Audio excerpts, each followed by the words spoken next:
The Law of Success in 16 Lessons, teaching for the first time in the history of the world the true philosophy upon which all personal success is built. By Napoleon Hill. Read by Dan John Miller. Originally published in 1928. This recording is copyright 2025, Master Key Society. Throughout the book, Napoleon Hill includes full-page inspirational quotes. These will be read at the end of this presentation. The Law of Success. Lesson 8. Self-control. You can do it if you believe you can. In the preceding lesson, you learned of the value of enthusiasm. You also learned how to generate enthusiasm and how to transmit its influence to others through the principle of suggestion. You come now to the study of self-control, through which you may direct your enthusiasm to constructive ends. Without self-control, enthusiasm resembles the unharnessed lightning of an electrical storm.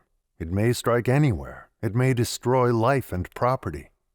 Enthusiasm is the vital quality that arouses you to action, while self-control is the balance wheel that directs your action so that it will build up and not tear down.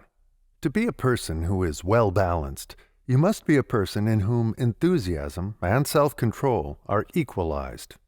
A survey which I have just completed of the 160,000 adult inmates of the penitentiaries of the United States discloses the startling fact that 92% of these unfortunate men and women are in prison because they lacked the necessary self-control to direct their energies constructively. Read the foregoing paragraph again. It is authentic. It is startling. It is a fact that the majority of a man's griefs come about through lack of self-control. The Holy Scriptures are full of admonition in support of self-control. They even urge us to love our enemies and to forgive those who injure us. The law of non-resistance runs, like a golden cord, throughout the Bible. Study the records of those whom the world calls great, and observe that every one of them possessed this quality of self-control. For example, study the characteristics of our own immortal Lincoln. In the midst of his most trying hours, he exercised patience, poise, and self-control. These were some of the qualities which made him the great man that he was.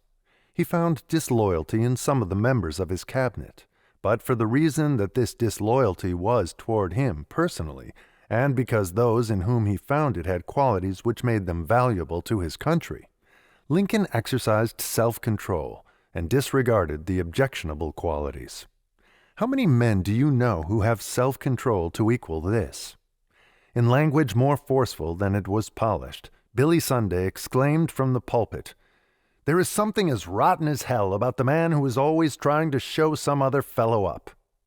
I wonder if the devil didn't yell, "Amen, brother," when Billy made that statement. However, self-control becomes an important factor in this reading course on the law of success, not so much because lack of it works hardships on those who become its victims, as for the reason that those who do not exercise it suffer the loss of a great power which they need in their struggle for achievement of their definite chief aim. If you neglect to exercise self-control, you are not only likely to injure others, but you are sure to injure yourself. During the early part of my public career, I discovered what havoc lack of self-control was playing in my life, and this discovery came about through a very commonplace incident. I believe it not out of place here to digress by making the statement that most of the great truths of life are wrapped up in the ordinary, commonplace events of everyday life. This discovery taught me one of the most important lessons I have ever learned. It came about in this way. One day, in the building in which I had my office, the janitor and I had a misunderstanding. This led to a most violent form of mutual dislike between us. As a means of showing his contempt for me, this janitor would switch off the electric lights of the building when he knew that I was there alone at work in my study. This happened on several occasions, until I finally decided to strike back. My opportunity came one Sunday when I came to my study to prepare an address that I had to deliver the following night. I had hardly seated myself at my desk when off went the lights. I jumped to my feet and ran toward the basement of the building where I knew I would find the janitor. When I arrived, I found him busily engaged, shoveling coal into the furnace and whistling as though nothing unusual had happened. Without ceremony, I pitched into him, and for 5 minutes I hurled adjectives at him which were hotter than the fire that he was feeding. Finally, I ran out of words and had to slow down. Then he straightened himself up, looked back over his shoulder, and in a calm, smooth tone of voice that was full of poise and self-control, and with a smile on his face that reached from ear to ear, he said, "Why, you all's just a little bit excited this morning, ain't you?" That remark cut as though it had been a stiletto. Imagine my feelings as I stood there before an illiterate man who could neither read nor write, but who, despite this handicap, had defeated me in a duel that had been fought on grounds, and with a weapon, of my own choice. My conscience pointed an accusing finger at me. I knew that not only had I been defeated, but, what was worse, I knew that I was the aggressor, and that I was in the wrong, which only served to intensify my humiliation. Not only did my conscience point an accusing finger at me, but it placed some very embarrassing thoughts in my mind. It mocked me, and it tantalized me. There I stood, a boasted student of advanced psychology, an exponent of the Golden Rule philosophy, having at least a fair acquaintance with the works of Shakespeare, Socrates, Plato, Emerson, and the Bible. While facing me stood a man who knew nothing of literature or of philosophy, but who had, despite this lack of knowledge, whipped me in a battle of words. I turned and went back to my office as rapidly as I could go. There was nothing else for me to do. As I began to think the matter over, I saw my mistake, but true to nature, I was reluctant to do that which I knew must be done to right the wrong. I knew that I would have to apologize to that man before I could place myself at peace in my own heart, much less with him. Finally, I made up my mind to go back down to the basement and suffer this humility which I knew I had to undergo. The decision was not easily reached, nor did I reach it quickly. I started down, but I walked more slowly than I had when I went down the first trip. I was trying to think how I would make the second approach so as to suffer the least humiliation possible. When I got to the basement, I called to the janitor to come over to the door. In a calm, kindly tone of voice, he asked, "What do you wish this time?" I informed him that I had come back to apologize for the wrong I had done, if he would permit me to do so. Again that smile spread all over his face as he said, "For the love of the Lord, you don't have to apologize. Nobody heard you except these four walls and you and me. I ain't going to tell it, and I know you ain't going to tell it, so just forget it." And that remark hurt more than his first one, for he had not only expressed a willingness to forgive me, but he had actually indicated his willingness to help me cover the incident up, so it would not become known and do me an injury. But I walked over to him, and I took him by the hand. I shook with more than my hand. I shook with my heart. And as I walked back to my office, I felt good for having summoned the courage with which to right the wrong I had done. This is not the end of the story. It is only the beginning. Following this incident, I made a resolution that I would never again place myself in a position in which another man, whether he be an illiterate janitor or a man of letters, could humiliate me because I had lost my self-control. Following that resolution, a remarkable change began to take place in me. My pen began to take on greater power. My spoken words began to carry greater weight. I began to make more friends and fewer enemies among men of my acquaintance. The incident marked one of the most important turning points of my life. It taught me that no man can control others unless he first controls himself. It gave me a clear conception of the philosophy back of these words. Whom the gods would destroy, they first make mad. It also gave me a clear conception of the law of non-resistance and helped me interpret many passages of the Holy Scriptures, bearing on the subject of this law, as I had never before interpreted them. This incident placed in my hands the passkey to a storehouse of knowledge that is illuminating and helpful in all that I do, and, later in life, when enemies sought to destroy me, it gave me a powerful weapon of defense that has never failed me. Lack of self-control is the average salesman's most damaging weakness. The prospective buyer says something that the salesman does not wish to hear, and if he has not this quality of self-control, he will strike back with a counter-remark that is fatal to his sale. In one of the large department stores of Chicago, I witnessed an incident that illustrated the importance of self-control. A long line of women were in front of the complaint desk, telling their troubles and the store's faults to the young woman in charge. Some of the women were angry and unreasonable, and some of them made very ugly remarks.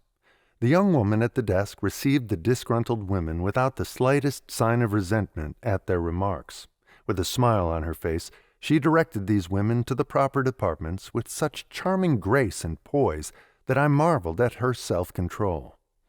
Standing just back of her was another young woman who was making notations on slips of paper and passing them in front of her, as the women in the line unburdened their troubles. These slips of paper contained the gist of what the women in the line were saying, minus the vitriolic coloring and the anger. The smiling young woman at the desk who was hearing the complaints was stone deaf. Her assistant supplied her with all the necessary facts through those slips of paper. I was so impressed with the plan that I sought the manager of the store and interviewed him. He informed me that he had selected a deaf woman for one of the most trying and important positions in the store for the reason that he had not been able to find any other person with sufficient self-control to fill the place. As I stood and watched that line of angry women, I observed what pleasant effect the smile of the young woman at the desk had upon them. They came before her growling like wolves, and went away as meek and quiet as sheep. In fact, some of them had sheepish looks on their faces as they left, because the young woman's self-control had made them ashamed of themselves. Ever since I witnessed that scene, I have thought of the poise and self-control of that young woman at the desk every time I felt myself becoming irritated at remarks which I did not like, and often I have thought that everybody should have a set of mental earmuffs, which they could slip over their ears at times. Personally, I have developed the habit of closing my ears against much of the idle chatter such as I used to make it my business to resent. Life is too short, and there's too much constructive work to be done to justify us in striking back at everyone who says that which we do not wish to hear. In the practice of law, I have observed a very clever trick that trial lawyers use when they wish to get a statement of facts from a belligerent witness who answers questions with the proverbial, "I do not remember," or "I do not know."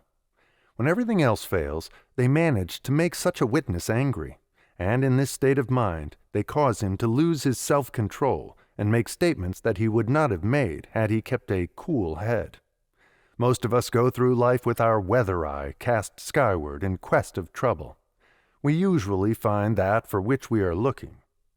In my travels, I have been a student of men whom I have heard in Pullman car conversation, and I have observed that practically 9 out of every 10 have so little self-control that they will invite themselves into the discussion of almost any subject that may be brought up. But few men are contented to sit in a smoking compartment and listen to a conversation without joining in and airing their views. Once I was traveling from Albany to New York City. On the way down, the Smoking Car Club started a conversation about the late Richard Croker, who was then chief of Tammany Hall. The discussion became loud and bitter. Everyone became angry, except one old gentleman who was agitating the argument and taking a lively interest in it. He remained calm and seemed to enjoy all the mean things the others said about the Tiger of Tammany Hall. Of course, I supposed that he was an enemy of the Tammany chief, but he wasn't. He was Richard Croker himself. This was one of his clever tricks through which he found out what people thought of him and what his enemies' plans were. Whatever else Richard Croker might have been, he was a man of self-control.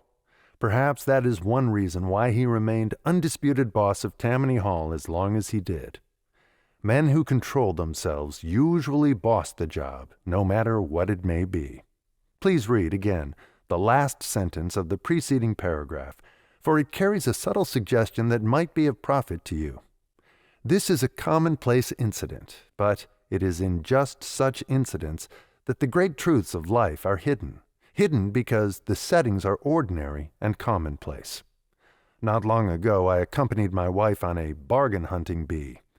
Our attention was attracted by a crowd of women who were elbowing each other out of the way in front of a petticoat counter at which bargains were being offered.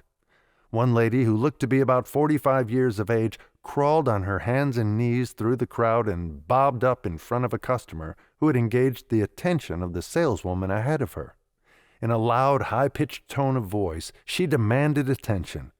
The saleswoman was a diplomat who understood human nature. She also possessed self-control, for she smiled sweetly at the intruder and said, "Yes, miss, I will be with you in a moment." The intruder calmed herself. I do not know whether it was the "yes, miss," or the sweet tone in which it was said that modified her attitude, but it was one or the other. Perhaps it was both. I do know, however, that the saleswoman was rewarded for her self-control by the sale of 3 petticoats, and the happy miss went away feeling much younger for the remark. Roast turkey is a very popular dish, but overeating of it cost a friend of mine who is in the printing business a $50,000 order. It happened the day after Thanksgiving, when I called at his office for the purpose of introducing him to a prominent Russian who had come to the United States to publish a book.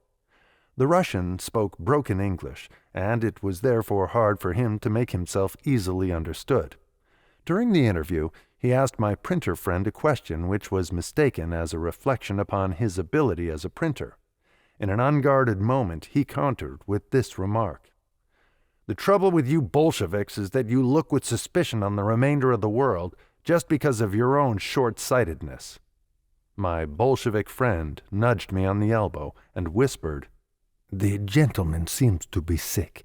We shall call again when he is feeling better." But he never called again.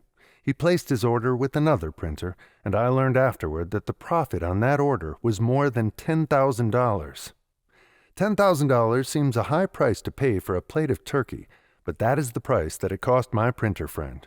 For he offered me an apology for his conduct on the ground that his turkey dinner had given him indigestion, and therefore he had lost his self-control.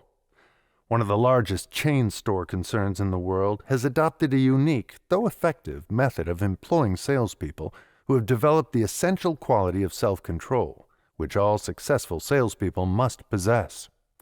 This concern has in its employ a very clever woman who visits department stores and other places where salespeople are employed and selects certain ones whom she believes to possess tact and self-control. But, to be sure of her judgment, she approaches these salespeople and has them show her their wares. She asks all sorts of questions that are designed to try their patience. If they stand the test, they are offered better positions. If they fail in the test, they have merely allowed a good opportunity to pass by without knowing it. No doubt all people who refuse or neglect to exercise self-control are literally turning opportunity after opportunity away without knowing it. One day I was standing at the glove counter of a large retail store talking to a young man who was employed there. He was telling me that he had been with the store 4 years, but on account of the short-sightedness of the store, his services had not been appreciated, and he was looking for another position. In the midst of this conversation, a customer walked up to him and asked to see some hats. He paid no attention to the customer's inquiry until he had finished telling me his troubles, despite the fact that the customer was obviously becoming impatient. Finally, he returned to the customer and said, "This isn't the hat department." When the customer inquired as to where he might find that department, the young man replied, "Ask the floor walker over there. He will direct you." For 4 years, this young man had been standing on top of a fine opportunity, but he did not know it. He could have made a friend of every person whom he served in that store, and these friends could have made him one of the most valuable men in the store, because they would have come back to trade with him. Snappy answers to inquiring customers do not bring them back. One rainy afternoon, an old lady walked into a Pittsburgh department store and wandered around in an aimless sort of way, very much in the manner that people who have no intention of buying often do. Most of the salespeople gave her the once-over, and busied themselves by straightening the stock on their shelves so as to avoid being troubled by her. One of the young men saw her and made it his business to inquire politely if he might serve her. She informed him that she was only waiting for it to stop raining, that she did not wish to make any purchases. The young man assured her that she was welcome, and by engaging her in conversation, made her feel that he had meant what he said. When she was ready to go, he accompanied her to the street and raised her umbrella for her. She asked for his card and went on her way. The incident had been forgotten by the young man when one day he was called into the office by the head of the firm and shown a letter from a lady who wanted a salesman to go to Scotland and take an order for the furnishings for a mansion. That lady was Andrew Carnegie's mother. She was also the same woman whom the young man had so courteously escorted to the street many months previously. In the letter, Mrs. Carnegie specified that this young man was the one whom she desired to be sent to take her order. That order amounted to an enormous sum, and the incident brought the young man an opportunity for advancement that he might never have had except for his courtesy to an old lady who did not look like a ready sale. Just as the great fundamental laws of life are wrapped up in the commonest sort of everyday experiences that most of us never notice, so are the real opportunities often hidden in the seemingly unimportant transactions of life. Ask the next 10 people whom you meet why they have not accomplished more in their respective lines of endeavor, and at least 9 of them will tell you that opportunity does not seem to come around their way. Go a step further and analyze each of these 9 accurately by observing their actions for one single day, and the chances are that you will find that every one of them is turning away the finest sort of opportunities every hour of the day. One day I went to visit a friend who was associated with a commercial school in the capacity of solicitor. When I asked him how he was getting along, he replied, "Rotten. I see a large number of people, but I'm not making enough sales to give me a good living. In fact, my account with the school is overdrawn, and I'm thinking about changing positions as there is no opportunity here." It happened that I was on my vacation and had 10 days' time that I could use as I wished, so I challenged his remark that he had no opportunity by telling him that I could turn his position into $250 in a week's time and show him how to make it worth that every week thereafter. He looked at me in amazement and asked me not to joke with him over so serious a matter. When he was finally convinced that I was in earnest, he ventured to inquire how I would perform the miracle. Then I asked him if he had ever heard of organized effort, to which he replied, "What do you mean by organized effort?" I informed him that I had reference to the direction of his efforts in such a manner that he would enroll from 5 to 10 students with the same amount of effort that he had been putting into the enrollment of one or of none. He said he was willing to be shown, so I gave him instructions to arrange for me to speak before the employees of one of the local department stores. He made the appointment, and I delivered the address.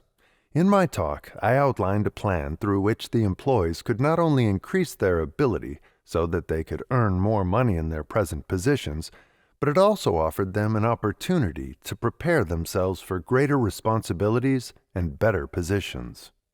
Following my talk, which of course was designed for that purpose, my friend enrolled 8 of those employees for night courses in the commercial school which he represented. The following night he booked me for a similar address before the employees of a laundry, and following the address he enrolled 3 more students, 2 of them young women who worked over the washing machines at the hardest sort of labor. 2 days later he booked me for an address before the employees of one of the local banks, and following the address, he enrolled 4 more students, making a total of 15 students, and the entire time consumed was not more than 6 hours, including the time required for the delivery of the addresses and the enrollment of the students. My friend's commission on the transactions was a little over $400. These places of employment were within 15 minutes' walk of this man's place of business, but he had never thought of looking there for business. Neither had he ever thought of allying himself with a speaker who could assist him in group selling. That man now owns a splendid commercial school of his own, and I am informed that his net income last year was over $10,000. No opportunities come your way? Perhaps they come, but you do not see them. Perhaps you will see them in the future as you are preparing yourself through the aid of this reading course on the law of success, so that you can recognize an opportunity when you see it. The 6th lesson of this course is on the subject of imagination, which was the chief factor that entered into the transaction that I have just related. Imagination plus a definite plan plus self-confidence plus action were the main factors that entered into this transaction. You now know how to use all of these, and before you shall have finished this lesson, you will understand how to direct these factors through self-control. Now, let us examine the scope of meaning of the term self-control, as it is used in connection with this course, by describing the general conduct of a person who possesses it. A person with well-developed self-control does not indulge in hatred, envy, jealousy, fear, revenge, or any similar destructive emotions. A person with well-developed self-control does not go into ecstasies or become ungovernably enthusiastic over anything or anybody. Greed and selfishness and self-approval beyond the point of accurate self-analysis and appreciation of one's actual merits indicate lack of self-control in one of its most dangerous forms. Self-confidence is one of the important essentials of success, but when this faculty is developed beyond the point of reason, it becomes very dangerous. Self-sacrifice is a commendable quality, but when it is carried to extremes, it also becomes one of the dangerous forms of lack of self-control. You owe it to yourself not to permit your emotions to place your happiness in the keeping of another person. Love is essential for happiness, but the person who loves so deeply that his or her happiness is placed entirely in the hands of another resembles the little lamb who crept into the den of the nice, gentle little wolf and begged to be permitted to lie down and go to sleep, or the canary bird that persisted in playing with the cat's whiskers. A person with well-developed self-control will not permit himself to be influenced by the cynic or the pessimist, nor will he permit another person to do his thinking for him. A person with well-developed self-control will stimulate his imagination and his enthusiasm until they have produced action, but he will then control that action and not permit it to control him. A person with well-developed self-control will never, under any circumstances, slander another person or seek revenge for any cause whatsoever. A person with self-control will not hate those who do not agree with him. Instead, he will endeavor to understand the reason for their disagreement and profit by it. We come now to a form of lack of self-control which causes more grief than all other forms combined. It is the habit of forming opinions before studying the facts. We will not analyze this particular form in detail in this lesson, for the reason that it is fully covered in Lesson 11 on accurate thought, but the subject of self-control could not be covered without at least a passing reference to this common evil to which we are all more or less addicted. No one has any right to form an opinion that is not based either upon that which he believes to be facts or upon a reasonable hypothesis. Yet, if you will observe yourself carefully, you will catch yourself forming opinions on nothing more substantial than your desire for a thing to be or not to be. Another grievous form of lack of self-control is the spending habit. I have reference, of course, to the habit of spending beyond one's needs. This habit has become so prevalent since the close of the World War that it is alarming. A well-known economist has prophesied that 3 more generations will transform the United States from the richest country in the world to the poorest if the children are not taught the savings habit as a part of their training in both the schools and the homes. On every hand, we see people buying automobiles on the installment plan instead of buying homes. Within the last 15 years, the automobile fad has become so popular that literally tens of thousands of people are mortgaging their futures to own cars. A prominent scientist who has a keen sense of humor has prophesied that not only will this habit grow lean bank accounts, but, if persisted in, it will eventually grow babies whose legs will become transformed into wheels. This is a speed-mad, money-spending age in which we are living, and the uppermost thought in the minds of most of us is to live faster than our neighbors. Not long ago, the general manager of a concern that employs 600 men and women became alarmed over the large number of his employees who were becoming involved with loan sharks and decided to put an end to this evil. When he completed his investigation, he found that only 9% of his employees had savings accounts, and of the other 91% who had no money ahead, 75% were in debt in one form or another, some of them being hopelessly involved financially. Of those who were in debt, 210 owned automobiles. We are creatures of imitation. We find it hard to resist the temptation to do that which we see others doing. If our neighbor buys a Buick, we must imitate him, and if we cannot scrape together enough to make the first payment on a Buick, we must at least have a Ford. Meanwhile, we take no heed of the morrow. The old-fashioned rainy day nest egg has become obsolete. We live from day to day. We buy our coal by the pound and our flour in 5-pound sacks, thereby paying a third more for it than it ought to cost, because it is distributed in small quantities. Of course, this warning does not apply to you. It is intended only for those who are binding themselves in the chains of poverty by spending beyond their earning capacity, and who have not yet heard that there are definite laws which must be observed by all who would attain success. The automobile is one of the modern wonders of the world, but it is more often a luxury than it is a necessity, and tens of thousands of people who are now stepping on the gas at a lively pace are going to see some dangerous skidding when their rainy days arrive. It requires considerable self-control to use the streetcars as a means of transportation when people all around us are driving automobiles, but all who exercise this self-control are practically sure to see the day when many who are now driving cars will be either riding the streetcars or walking.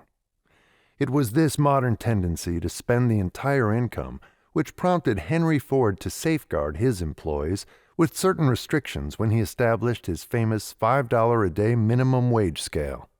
20 years ago, if a boy wanted a wagon, he fashioned the wheels out of boards and had the pleasure of building it himself. Now, if a boy wants a wagon, he cries for it and gets it. Lack of self-control is being developed in the oncoming generations by their parents, who have become victims of the spending habit. 3 generations ago, practically any boy could mend his own shoes with the family cobbling outfit. Today, the boy takes his shoes to the corner shoe shop and pays $1.75 for heels and half-soles, and this habit is by no means confined to the rich and well-to-do classes. I repeat, the spending habit is turning America into a nation of paupers. I am safe in assuming that you are struggling to attain success, for if you were not, you would not be reading this course. Let me remind you, then, that a little savings account will attract many an opportunity to you that would not come your way without it. The size of the account is not so important as is the fact that you have established the savings habit, for this habit marks you as a person who exercises an important form of self-control. The modern tendency of those who work for a salary is to spend it all. If a man who receives $3,000 a year and manages to get along on it fairly well receives an increase of $1,000 a year, does he continue to live on $3,000 and place the increased portion of his income in the savings bank? No, not unless he is one of the few who have developed the savings habit. Then, what does he do with this additional $1,000? He trades in the old automobile and buys a more expensive one, and at the end of the year, he is poorer on a $4,000 income than he was the previous year on a $3,000 income. This is a modern 20th century model, American, that I am describing, and you will be lucky if, upon close analysis, you do not find yourself to be one of this class. Somewhere between the miser who hoards every penny he gets his hands on in an old sock and the man who spends every cent he can earn or borrow, there is a happy medium, and if you enjoy life with reasonable assurance of average freedom and contentment, you must find this halfway point and adopt it as a part of your self-control program.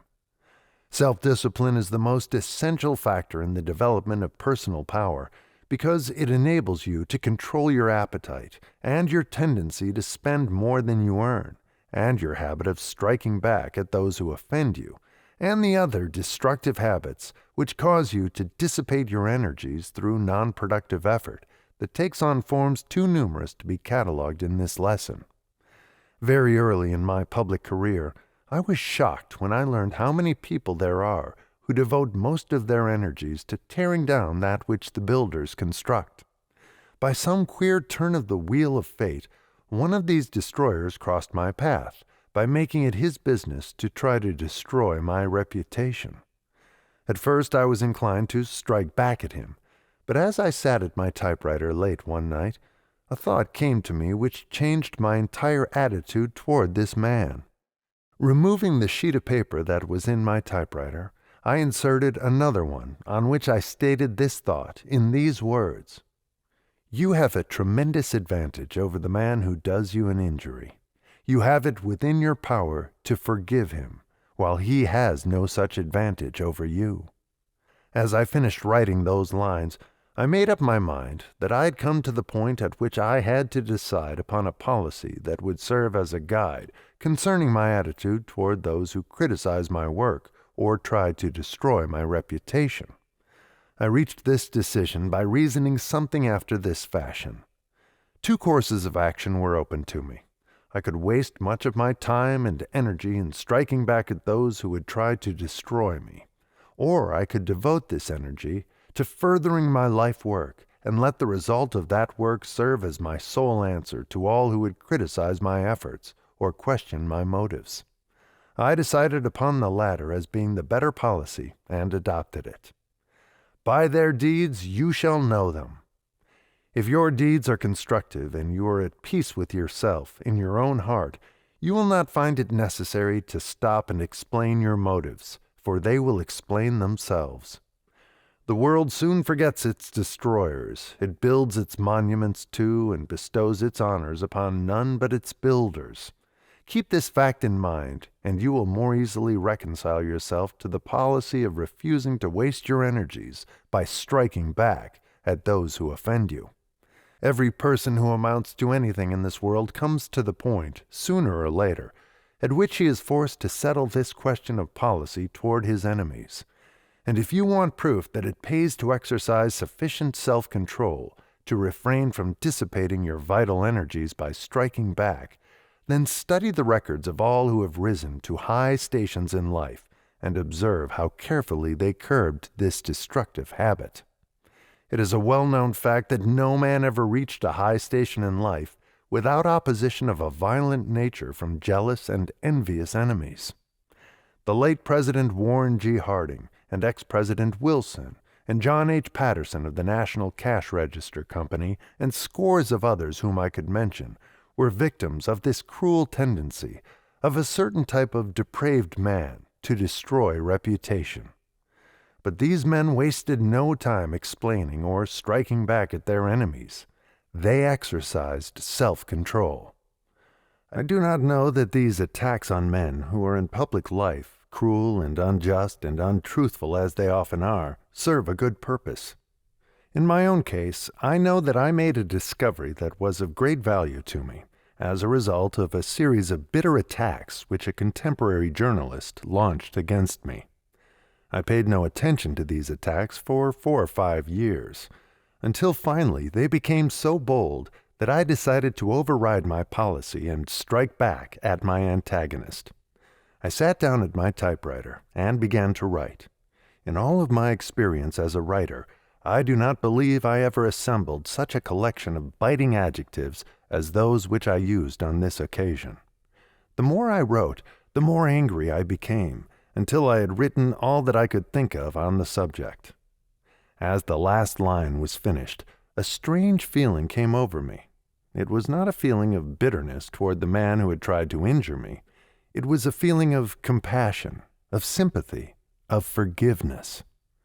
I had unconsciously psychoanalyzed myself by releasing, over the keys of my typewriter, the repressed emotions of hate and resentment, which I had been unintentionally gathering in my subconscious mind over a long period of years. Now, if I find myself becoming very angry, I sit down at my typewriter and write it out of my system, then throw away the manuscript, or file it away as an exhibit for my scrapbook to which I can refer back in the years to come, after the evolutionary processes have carried me still higher in the realm of understanding. Repressed emotions, especially the emotion of hatred, resemble a bomb that has been constructed of high explosives, and unless they are handled with as much understanding of their nature as an expert would handle a bomb, they are as dangerous. A bomb may be rendered harmless by explosion in an open field, or by disintegration in a bath of the proper sort.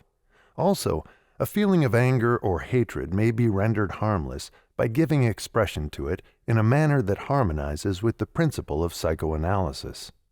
Before you can achieve success in the higher and broader sense, you must gain such thorough control over yourself that you will be a person of poise. You are the product of at least 1,000,000 years of evolutionary change.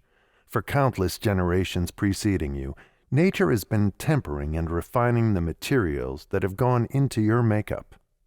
Step by step, she has removed from the generations that have preceded you the animal instincts and baser passions until she has produced, in you, the finest specimen of animal that lives.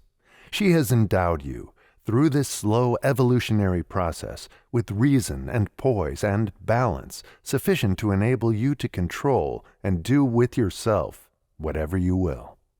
No other animal has ever been endowed with such self-control as you possess. You have been endowed with the power to use the most highly organized form of energy known to man, that of thought. It is not improbable that thought is the closest connecting link there is between the material, physical things of this world and the world of divinity. You have not only the power to think, but, what is 1,000 times more important still, you have the power to control your thoughts and direct them to do your bidding. We are coming now to the really important part of this lesson. Read slowly and meditatively. I approach this part of this lesson almost with fear and trembling, for it brings us face to face with a subject which but few men are qualified to discuss with reasonable intelligence. I repeat, you have the power to control your thoughts and make them do your bidding. Your brain may be likened to a dynamo in this respect, that it generates or sets into motion the mysterious energy called thought. The stimuli that start your brain into action are of two sorts. One is autosuggestion, and the other is suggestion. You can select the material out of which your thinking is produced, and that is autosuggestion or self-suggestion. You can permit others to select the material out of which your thinking is produced, and that is suggestion. It is a humiliating fact that most thought is produced by the outside suggestions of others, and it is more humiliating still to have to admit that the majority of us accept this suggestion without either examining it or questioning its soundness. We read the daily papers as though every word were based upon fact. We are swayed by the gossip and idle chatter of others as though every word were true. Thought is the only thing over which you have absolute control, yet, unless you are the proverbial exception, which is about 1 out of every 10,000, you permit other people to enter the sacred mansion of your mind and there deposit, through suggestion, their troubles and woes, adversities and falsehoods, just as though you did not have the power to close the door and keep them out. You have within your control the power to select the material that constitutes the dominating thoughts of your mind, and just as surely as you are reading these lines, those thoughts which dominate your mind will bring you success or failure, according to their nature. The fact that thought is the only thing over which you have absolute control is, within itself, of most profound significance, as it strongly suggests that thought is your nearest approach to divinity on this earthly plane. This fact also carries another highly impressive suggestion, namely, that thought is your most important tool, the one with which you may shape your worldly destiny according to your own liking. Surely divine providence did not make thought the sole power over which you have absolute control without associating with that power potentialities which, if understood and developed, would stagger the imagination. Self-control is solely a matter of thought control. Please read the foregoing sentence aloud. Read it thoughtfully and meditate over it before reading further, because it is, without doubt, the most important single sentence of this entire course. You are studying this course, presumably, because you are earnestly seeking truth and understanding sufficient to enable you to attain some high station in life. You are searching for the magic key that will unlock the door to the source of power. And yet you have the key in your own hands, and you may make use of it the moment you learn to control your thoughts. Place in your own mind, through the principle of autosuggestion, the positive, constructive thoughts which harmonize with your definite chief aim in life, and that mind will transform those thoughts into physical reality and hand them back to you as a finished product. This is thought control. When you deliberately choose the thoughts which dominate your mind and firmly refuse admittance to outside suggestion, you are exercising self-control in its highest and most efficient form. Man is the only living animal that can do this. How many millions of years nature has required in which to produce this animal, no one knows. But every intelligent student of psychology knows that the dominating thoughts determine the actions and the nature of the animal. The process through which one may think accurately is a subject that has been reserved for Lesson 11 of this course. The point we wish clearly to establish in this lesson is that thought, whether accurate or inaccurate, is the most highly organized functioning power of your mind, and that you are but the sum total of your dominating or most prominent thoughts.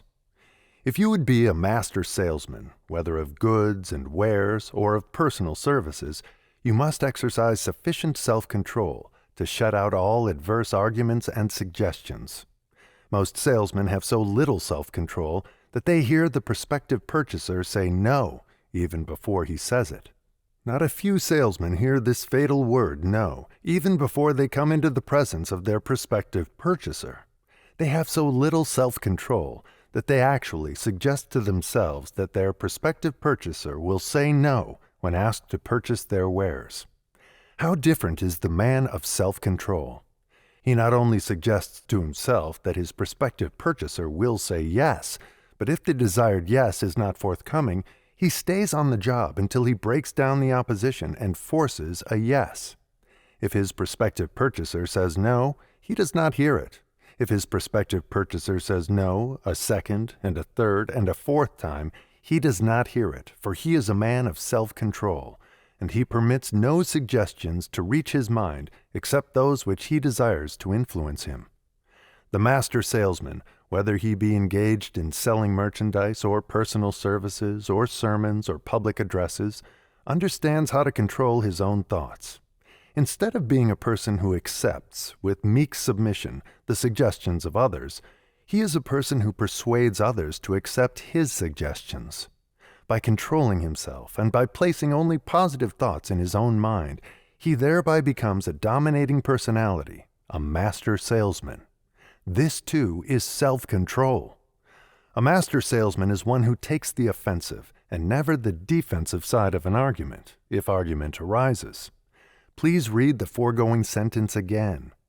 If you are a master salesman, you know that it is necessary for you to keep your prospective purchaser on the defensive, and you also know that it will be fatal to your sale if you permit him to place you on the defensive and keep you there. You may, and of course you will at times, be placed in a position in which you will have to assume the defensive side of the conversation for a time, but it is your business to exercise such perfect poise and self-control that you will change places with your prospective purchaser without his noticing that you have done so, by placing him back on the defensive. This requires the most consummate skill and self-control. Most salesmen sweep this vital point aside by becoming angry and trying to scare the prospective purchaser into submission, but the master salesman remains calm and serene and usually comes out the winner. The word salesman has reference to all people who try to persuade or convince others by logical argument or appeal to self-interest. We are all salesmen, or at least we should be, no matter what form of service we are rendering or what sort of goods we are offering. The ability to negotiate with other people without friction and argument is the outstanding quality of all successful people. Observe those nearest you and notice how few there are who understand this art of tactful negotiation. Observe also how successful are the few who understand this art, despite the fact that they may have less education than those with whom they negotiate. It is a knack that can be cultivated. The art of successful negotiation grows out of a patient and painstaking self-control. Notice how easily the successful salesman exercises self-control when he is handling a customer who is impatient. In his heart, such a salesman may be boiling over, but you will see no evidence of it in his face or manner or words. He has acquired the art of tactful negotiation. A single frown of disapproval or a single word denoting impatience will often spoil a sale, and no one knows this better than the successful salesman. He makes it his business to control his feelings, and as a reward, he sets his own salary mark and chooses his own position. To watch a person who has acquired the art of successful negotiation is a liberal education within itself. Watch the public speaker who has acquired this art. Notice the firmness of his step as he mounts the platform. Observe the firmness of his voice as he begins to speak.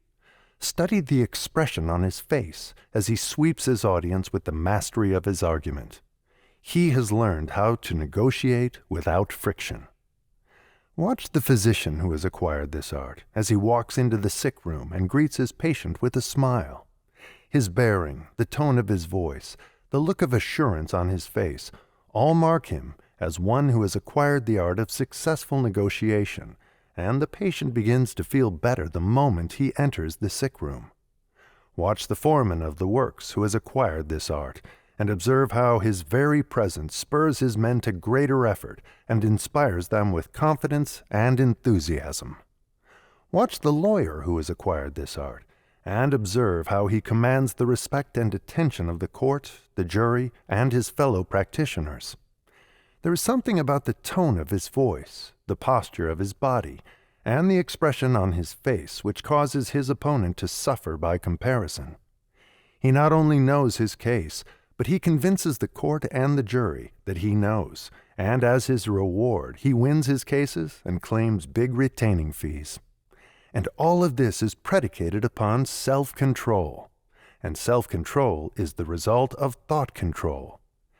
Deliberately place in your own mind the sort of thoughts that you desire there, and keep out of your mind those thoughts which others place there through suggestion, and you will become a person of self-control. This privilege of stimulating your mind with suggestions and thoughts of your own choosing is your prerogative power that divine providence gave you, and if you will exercise this holy right, there is nothing within the bounds of reason that you cannot attain. Losing your temper, and with it your case, or your argument, or your sale, marks you as one who has not yet familiarized himself with the fundamentals upon which self-control is based, and the chief one of these fundamentals is the privilege of choosing the thoughts that dominate the mind. A student in one of my classes once asked how one went about controlling one's thoughts when in a state of intense anger, and I replied, "In exactly the same way that you would change your manner and the tone of your voice if you were in a heated argument with a member of your family and heard the doorbell ring, warning you that company was about to visit you. You would control yourself because you would desire to do so." If you have ever been in a similar predicament, where you found it necessary to cover up your real feelings and change the expression on your face quickly, you know how easily it can be done, and you also know that it can be done because one wants to do it. Back of all achievement, back of all self-control, back of all thought control, is that magic something called desire. It is no misstatement of fact to say that you are limited only by the depth of your desires. When your desires are strong enough, you will appear to possess superhuman powers to achieve. No one has ever explained this strange phenomenon of the mind, and perhaps no one ever will explain it. But if you doubt that it exists, you have but to experiment and be convinced. If you were in a building that was on fire and all the doors and windows were locked, the chances are that you would develop sufficient strength with which to break down the average door because of your intense desire to free yourself. If you desire to acquire the art of successful negotiation, as you undoubtedly will when you understand its significance in relation to your achievement of your definite chief aim, you will do so, providing your desire is intense enough. Napoleon desired to become Emperor of France and did rule. Lincoln desired to free the slaves, and he accomplished it. The French desired that they shall not pass at the beginning of the World War, and they didn't pass.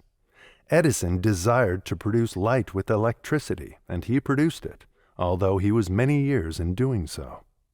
Roosevelt desired to unite the Atlantic and Pacific Oceans through the Panama Canal, and he did it. Demosthenes desired to become a great public speaker, and despite the handicap of serious impediment of speech, he transformed his desire into reality. Helen Keller desired to speak, and despite the fact that she was deaf, dumb, and blind, she now speaks. John H. Patterson desired to dominate in the production of cash registers, and he did it. Marshall Field desired to be the leading merchant of his time, and he did. Shakespeare desired to become a great playwright, and despite the fact that he was only a poor itinerant actor, he made his desire come true. Billy Sunday desired to quit playing baseball and become a master preacher, and he did. James J. Hill desired to become an empire builder, and despite the fact that he was only a poor telegraph operator, he transformed that desire into reality. Don't say it can't be done, or that you are different from these and thousands of others who have achieved noteworthy success in every worthy calling. If you are different, it is only in this respect. They desired the object of their achievement with more depth and intensity than you desire yours. Plant in your mind the seed of a desire that is constructive by making the following your creed and the foundation of your code of ethics. I wish to be of service to my fellow man as I journey through life. To do this, I have adopted this creed as a guide to be followed in dealing with my fellow beings. To train myself, so that never, under any circumstances, will I find fault with any person, no matter how much I may disagree with him or how inferior his work may be, as long as I know he is sincerely trying to do his best. To respect my country, my profession, and myself. To be honest and fair with my fellow men, as I expect them to be honest and fair with me. To be a loyal citizen of my country. To speak of it with praise, and act always as a worthy custodian of its good name. To be a person whose name carries weight wherever it goes. To base my expectations of reward on a solid foundation of service rendered. To be willing to pay the price of success in honest effort. To look upon my work as an opportunity to be seized with joy and made the most of, and not as a painful drudgery to be reluctantly endured. To remember that success lies within myself, in my own brain, to expect difficulties and to force my way through them, to avoid procrastination in all its forms and never, under any circumstances, put off until tomorrow any duty that should be performed today. Finally, to take a good grip on the joys of life, so I may be courteous to men, faithful to friends, true to God, a fragrance in the path I tread. The energy which most people dissipate through lack of self-control would, if organized and used constructively, bring all the necessities and all the luxuries desired. The time which many people devote to gossiping about others would, if controlled and directed constructively, be sufficient to attain the object of their definite chief aim, if they had such an aim. All successful people grade high on self-control. All failures grade low, generally 0, on this important law of human conduct.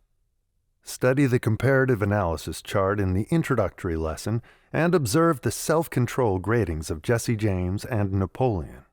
Study those around you and observe, with profit, that all the successful ones exercise self-control, while the failures permit their thoughts, words, and deeds to run wild. One very common and very destructive form of lack of self-control is the habit of talking too much. People of wisdom, who know what they want and are bent on getting it, guard their conversation carefully. There can be no gain from a volume of uninvited, uncontrolled, loosely spoken words. It is nearly always more profitable to listen than it is to speak. A good listener may, once in a great while, hear something that will add to his stock of knowledge. It requires self-control to become a good listener, but the benefits to be gained are worth the effort.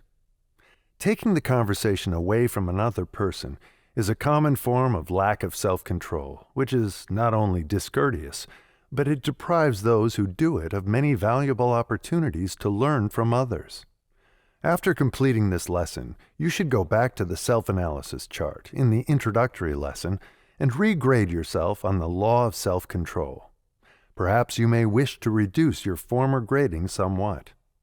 Self-control was one of the marked characteristics of all successful leaders whom I have analyzed in gathering material for this course. Luther Burbank said that, in his opinion, self-control was the most important of the 15 laws of success. During all his years of patient study and observation of the evolutionary processes of vegetable life, he found it necessary to exercise the faculty of self-control, despite the fact that he was dealing with inanimate life. John Burroughs, the naturalist, said practically the same thing, that self-control stood near the head of the list in importance of the 15 laws of success. The man who exercises complete self-control cannot be permanently defeated, as Emerson has so well stated in his essay on compensation, for the reason that obstacles and opposition have a way of melting away when confronted by the determined mind that is guided to a definite end with complete self-control. Every wealthy man whom I have analyzed, referring to those who have become wealthy through their own efforts, showed such positive evidence that self-control had been one of his strong points that I reached the conclusion that no man can hope to accumulate great wealth and keep it without exercising this necessary quality. The saving of money requires the exercise of self-control of the highest order, as, I hope, has been made quite clear in the 4th lesson of this course. I am indebted to Edward W. Bach for the following rather colorful description of the extent to which he found it necessary to exercise self-control before he achieved success and was crowned with fame as one of the great journalists of America. Why I believe in poverty as the richest experience that can come to a boy. I make my living trying to edit the Ladies' Home Journal, and because the public has been most generous in its acceptance of that periodical, a share of that success has logically come to me. Hence, a number of my very good readers cherish an opinion that often I have been tempted to correct, a temptation to which I now yield. My correspondents express the conviction variously, but this extract from a letter is a fair sample. It is all very easy for you to preach economy to us when you do not know the necessity for it, to tell us how, as for example in my own case, we must live within my husband's income of $800 a year, when you have never known what it is to live on less than thousands.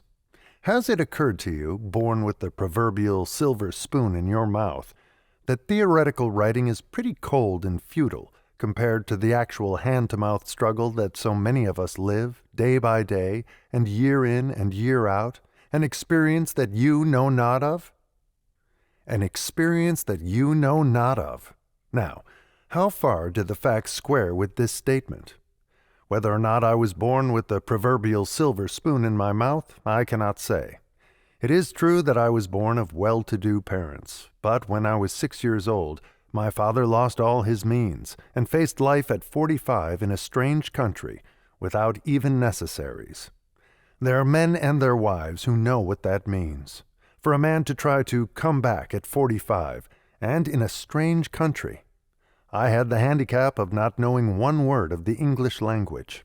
I went to a public school and learned what I could. And sparse morsels they were. The boys were cruel, as boys are. The teachers were impatient, as tired teachers are. My father could not find his place in the world. My mother, who had always had servants at her beck and call, faced the problems of housekeeping that she had never learned nor been taught. And there was no money. So, after school hours, my brother and I went home, but not to play. After school hours meant for us to help a mother who daily grew more frail under the burdens that she could not carry. Not for days, but for years, we two boys got up in the gray, cold winter dawn, when the beds feel so warm to growing boys, and we sifted the coal ashes of the day before's fire for a stray lump or two of unburned coal, and with what we had or could find, we made the fire and warmed up the room. Then we set the table for the scant breakfast, went to school, and directly after school we washed the dishes, swept and scrubbed the floors. Living in a 3-family tenement, each third week meant that we scrubbed the entire 3 flights of stairs from the 3rd story to the 1st, as well as the doorsteps and the sidewalk outside. The latter work was the hardest, for we did it on Saturdays, with the boys of the neighborhood looking on none too kindly. So we did it to the echo of the crack of the ball and bat on the adjoining lot. In the evening, when the other boys could sit by the lamp or study their lessons, we two boys went out with a basket and picked up wood and coal in the adjoining lots, or went after the dozen or so pieces of coal left from the ton of coal put in that afternoon by one of the neighbors, with the spot hungrily fixed in mind by one of us during the day, hoping that the man who carried in the coal might not be too careful in picking up the stray lumps. An experience that you know not of, don't I? At 10 years of age, I got my first job, washing the windows of a baker's shop at 50 cents a week. In a week or two, I was allowed to sell bread and cakes behind the counter after schools for $1 a week, handing out freshly baked cakes and warm, delicious-smelling bread when scarcely a crumb had passed my mouth that day. Then on Saturday mornings, I served a route for a weekly paper and sold my remaining stock on the street. It meant from 60 to 70 cents for that day's work. I lived in Brooklyn, New York, and the chief means of transportation to Coney Island at that time was the horse car. Near where we lived, the cars would stop to water the horses, the men would jump out and get a drink of water, but the women had no means of quenching their thirst. Seeing this lack, I got a pail, filled it with water and a bit of ice, and with a glass, jumped on each car on Saturday afternoon and all day Sunday, and sold my wares at a cent a glass. And when competition came, as it did very quickly when other boys saw that a Sunday's work meant $2 or $3, I squeezed a lemon or two in my pail. My liquid became lemonade, and my price 2 cents a glass, and Sunday meant $5 to me. Then, in turn, I became a reporter during the evenings, an office boy daytimes, and learned stenography at midnight. My correspondent says she supports her family of husband and child on $800 a year, and says I have never known what that means. I supported a family of 3 on $6.25 a week, less than 1/2 of her yearly income. When my brother and I, combined, brought in $800 a year, we felt rich. I have for the first time gone into these details in print so that you may know at first hand that the editor of the Ladies' Home Journal is not a theorist when he writes or prints articles that seek to preach economy or that reflect a hand-to-hand struggle on a small or an invisible income. There is not a single step, not an inch, on the road of direct poverty that I do not know of or have not experienced. And, having experienced every thought, every feeling, and every hardship that come to those who travel that road, I say today that I rejoice with every boy who is going through the same experience. Nor am I discounting or forgetting one single pang of the keen hardships that such a struggle means. I would not today exchange my years of the keenest hardship that a boy can know or pass through for any single experience that could have come to me. I know what it means to earn, not $1, but to earn 2 cents. I know the value of money as I could have learned it or known it in no other way. I could have been trained for my life work in no surer way. I could not have arrived at a truer understanding of what it means to face a day without a penny in hand, not a loaf of bread in the cupboard, not a piece of kindling wood for the fire, with nothing to eat, and then be a boy with the hunger of 9 and 10, with a mother frail and discouraged. An experience that you know not of, don't I? And yet I rejoice in the experience, and I repeat, I envy every boy who is in that condition and going through it. But, and here is the pivot of my strong belief in poverty as an undisguised blessing to a boy. I believe in poverty as a condition to experience, to go through, and then to get out of, not as a condition to stay in. That's all very well, some will say, easy enough to say, but how can you get out of it? No one can definitely tell another that. No one told me. No two persons can find the same way out. Each must find his way for himself. That depends on the boy. I was determined to get out of poverty because my mother was not born in it, could not stand it, and did not belong in it. This gave me the first essential, a purpose.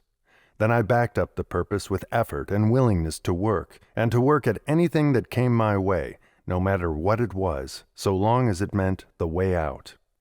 I did not pick and choose. I took what came and did it in the best way I knew how.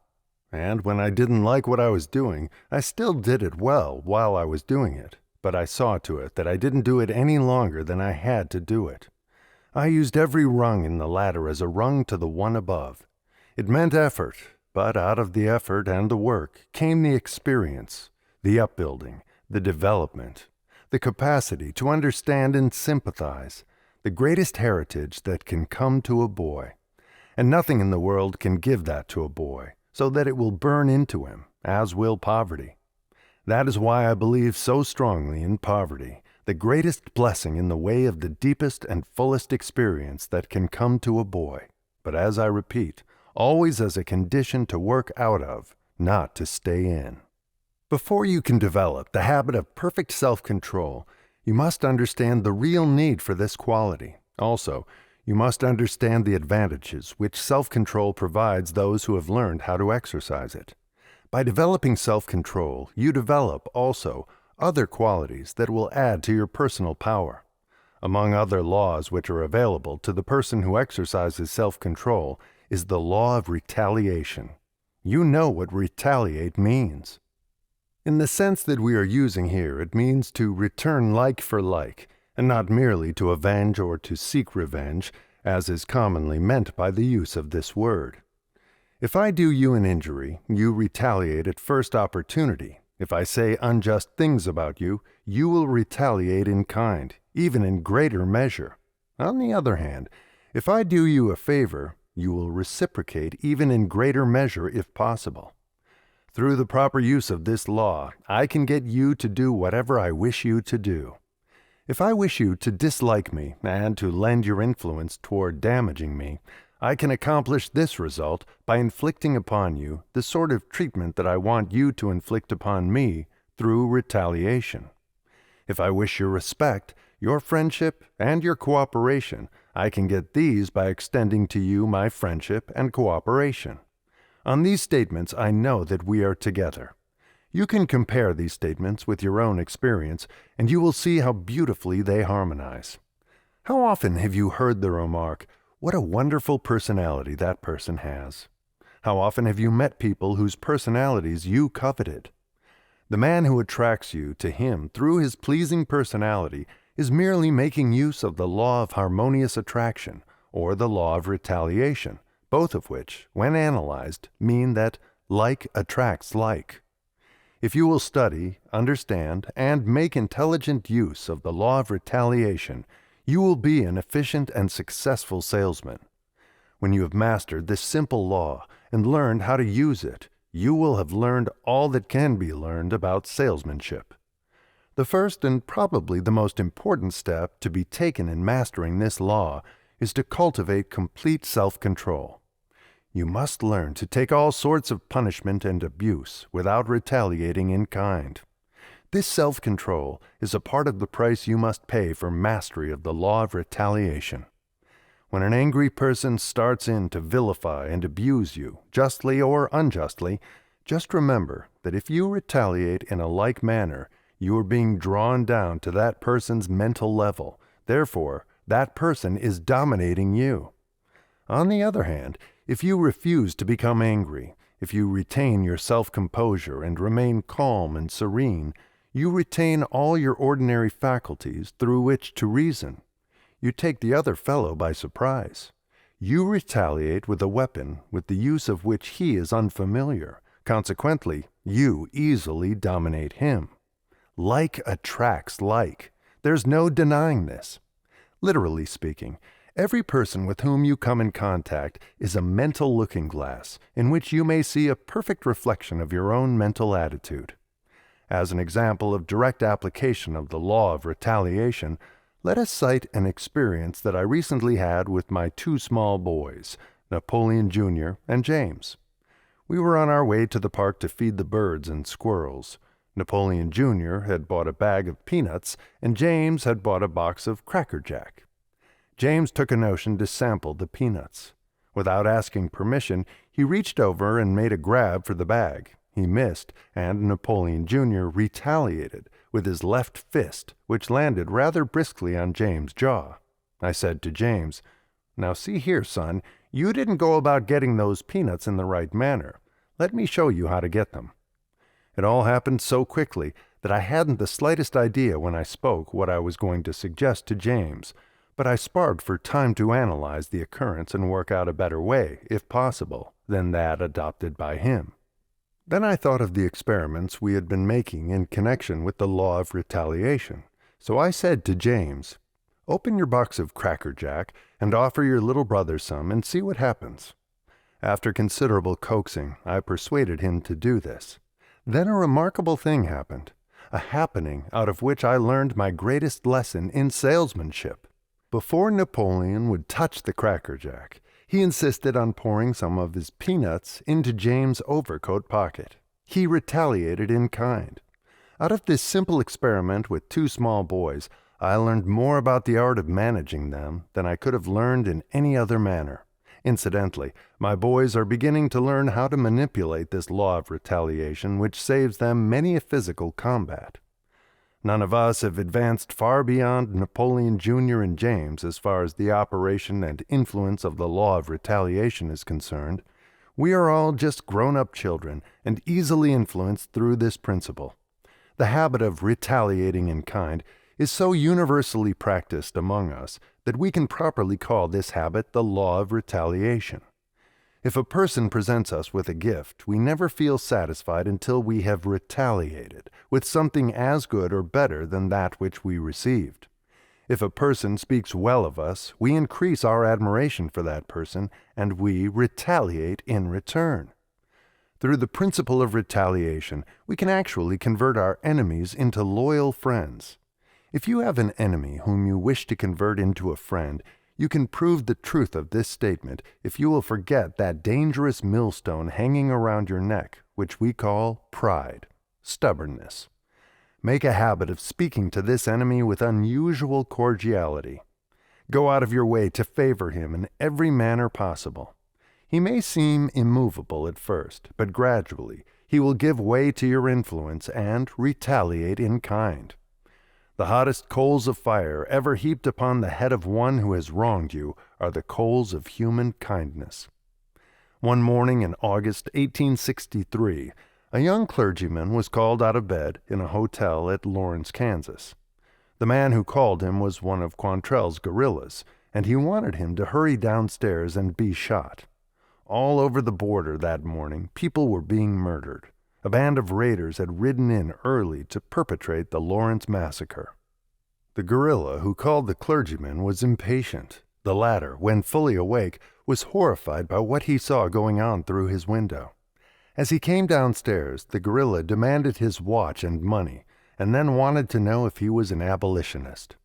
The clergyman was trembling, but he decided that if he was to die then and there, it would not be with a lie on his lips. So he said that he was, and followed up the admission with a remark that immediately turned the whole affair into another channel.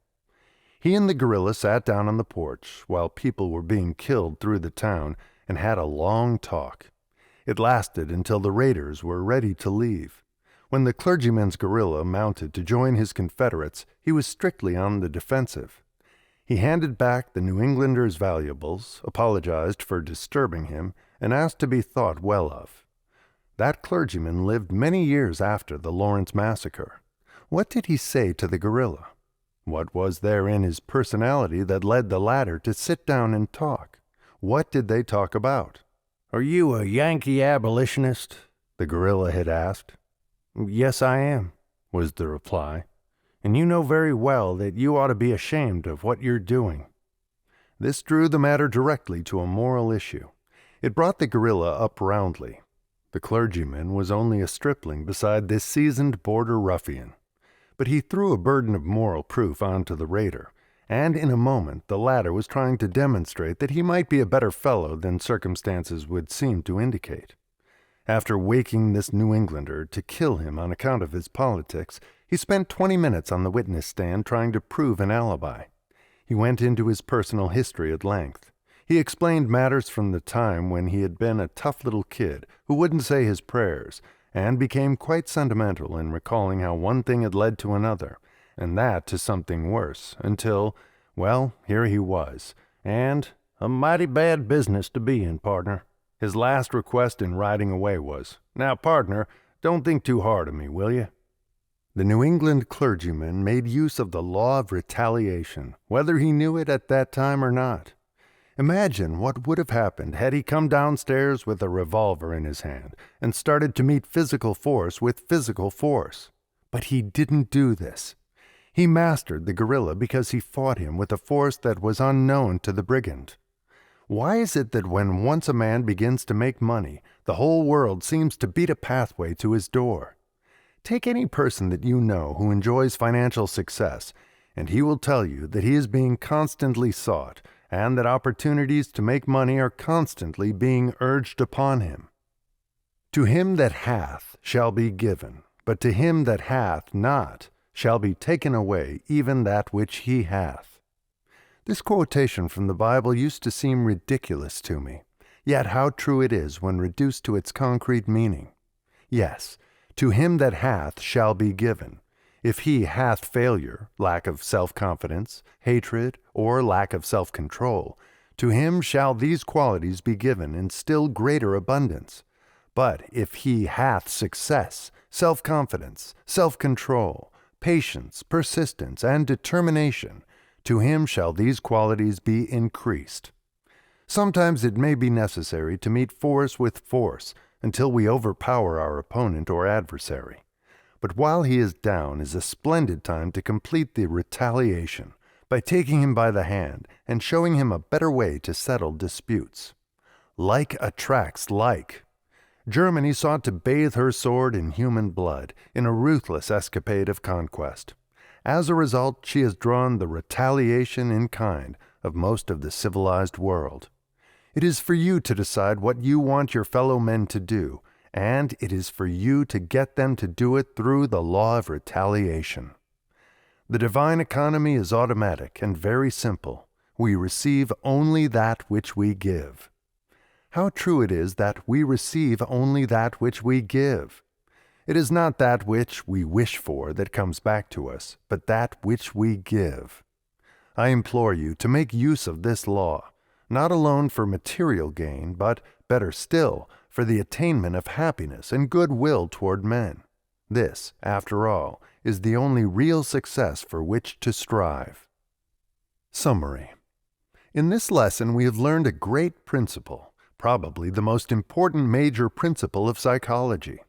We have learned that our thoughts and actions toward others resemble an electric magnet which attracts us to the same sort of thought and the same sort of action that we ourselves create.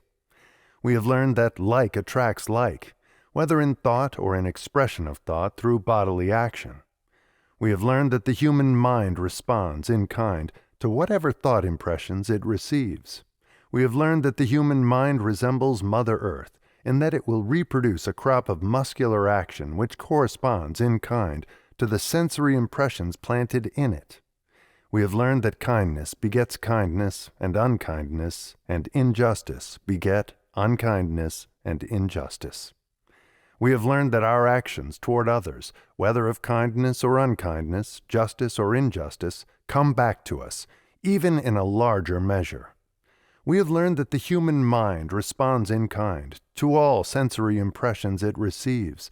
Therefore, we know what we must do to influence any desired action upon the part of another. We have learned that pride and stubbornness must be brushed away before we can make use of the law of retaliation in a constructive way. We have not learned what the law of retaliation is, but we have learned how it works and what it will do. Therefore, it only remains for us to make intelligent use of this great principle. You are now ready to proceed with Lesson 9, where you will find other laws which harmonize perfectly with those described in this lesson on self-control. It will require the strongest sort of self-control to enable the beginner to apply the major law of the next lesson on the habit of doing more than paid for. But experience will show that the development of such control is more than justified by the results growing out of such discipline. The evolution of transportation, and after the lesson visit with the author. Nothing is permanent except change. Life resembles a great kaleidoscope before which time is ever shifting, changing, and rearranging both the stage setting and the players. New friends are constantly replacing the old. Everything is in a state of flux. In every heart is the seed of both rascality and justice. Every human being is both a criminal and a saint, depending upon the expediency of the moment as to which will assert itself. Honesty and dishonesty are largely matters of individual viewpoint. The weak and the strong, the rich and the poor, the ignorant and the well-informed are exchanging places continuously. Know yourself, and you know the entire human race. There is but one real achievement, and that is the ability to think accurately. We move with the procession or behind it, but we cannot stand still. Nothing is permanent except change. In the picture above, you see proof that the law of evolution is working out improvements in the methods of travel. Remember, as you study this picture, that all these changes took place first in the minds of men. At the extreme left, you see the first crude method of transportation. Man was not satisfied with this slow process. Those two little words, not satisfied, have been the starting point of all advancement. Think of them as you read this article. Next, in the picture, you see the history of transportation step by step, as man's brain began to expand. It was a long step forward when man discovered how to hitch a bullock to a wagon and thereby escape the toil of pulling the load. That was practical utility. But when the stagecoach was ushered into use, that was both utility and style. Still, man was not satisfied, and this dissatisfaction created the crude locomotive that you see in the picture. Now all these methods of travel have been discarded, except in certain uncivilized or uncommercialized parts of the world. The man drawing the cart, the bullock drawing the cart, the stagecoach, and the crude locomotive all belong to ages that have passed. At the right you see the transportation methods of the present. Compare them with those of the past, and you may have a fair idea of the enormous expansion that has taken place in the brain and mind of man. Man now moves about more rapidly than in the past. From the first type of locomotive, there has been evolved a powerful machine capable of hauling 100 cars of freight, compared with the one small light car that could be drawn with the original. Automobiles that travel at the speed of 75 miles an hour are now as common as were the two-wheel carts in ages past. Moreover, they are within the means of all who want them. And still man's mind was not satisfied. Travel on the earth was too slow. Turning his eyes upward, he watched the birds soaring high in the elements and became determined to excel them. Study also the word determined, for whatever man becomes determined to do, man does. Within the brief period of 15 years, man has mastered the air and now travels in the airplane at the rate of 150 miles an hour. Not only has man made the air carry him at amazingly rapid speed, but he has harnessed the ether and made it carry his words all the way around the earth in the fractional part of a second. We have been describing the past and the present. At the bottom of the picture, we may see the next step forward that man will take in methods of travel. A machine that will fly in the air, run on the ground, and swim in the water at the discretion of man. The purpose of this essay, and the picture at the top of the page, is to provide food for thought. Any influence that causes one to think causes one also to grow stronger mentally. Mind stimulants are essential for growth. From the days of the man-drawn cart to the present days of air mastery, the only progress that any man has made has been the result of some influence that stimulated his mind to greater than normal action. The two great major influences that cause the mind of man to grow are the urge of necessity and the urge of desire to create. Some minds develop only after they have undergone failure and defeat and other forms of punishment which arouse them to greater action. Other minds wither away and die under punishment, but grow to unbelievable heights when provided with the opportunity to use their imaginative forces in a creative way. Study the picture of the evolution of transportation, and you will observe one outstanding fact worth remembering, namely, that the whole story has been one of development and advancement that grew out of necessity. The entire period described in the picture as the past was one wherein the urge was that of necessity. In the period described in the picture above as the present, the urge has been a combination of both necessity and the desire to create. The period described as the future will be one in which the strong desire to create will be the sole urge that will drive man's mind on and on to heights as yet undreamed of. It is a long distance from the days of the man-drawn cart to the present, when man has harnessed the lightning of the clouds and made it turn machinery that will perform as much service in a minute as 10,000 men could perform in a day. But if the distance has been long, the development of man's mind has been correspondingly great, and that development has been sufficient to eventually do the work of the world with machines operated by nature's forces and not by man's muscles. The evolutionary changes in the methods of transportation have created other problems for man's mind to solve. The automobile drove man to build better roads and more of them. The automobile and the speedy locomotive combined have created dangerous crossings which claim thousands of lives annually. Man's mind must now respond to the urge of necessity and meet this emergency. Keep this essay and remember this prophecy. Within 5 years, every railroad crossing in the country will be amply protected against automobile accidents, and the automobile itself will manipulate the system that will do the protecting, a system that will be foolproof and effective, a system that will work whether the driver of the automobile is asleep or awake, drunk or sober. Come now, for a brief glimpse at the machinery of the imagination of man, as it works under the stimulant of desire to create. Some imaginative man, perhaps some fellow who never did anything else of note, and who will never do anything worthwhile again, will create a system of railroad crossing protection that will be operated by the weight of the passing automobile. Within the required distance from the crossing, a platform similar to the platform of a large freight scale will cover an entire section of the roadway. As soon as an automobile mounts this platform, the weight of the machine will lower a gate, ring a gong, and flash a red light in front of the motorist. The gate will rise in 1 minute, allowing the motorist to pass over the track, thus forcing him to stop, look, and listen. If you have a highly imaginative mind, you may be the one who will create this system and collect the royalties from its sale. To be practical, the imaginative mind should be always on the alert for ways and means of diverting waste motion and power into useful channels. Most automobiles are far too heavy in comparison with the load they carry. This weight can be utilized by making it provide the motorist with railroad crossing protection.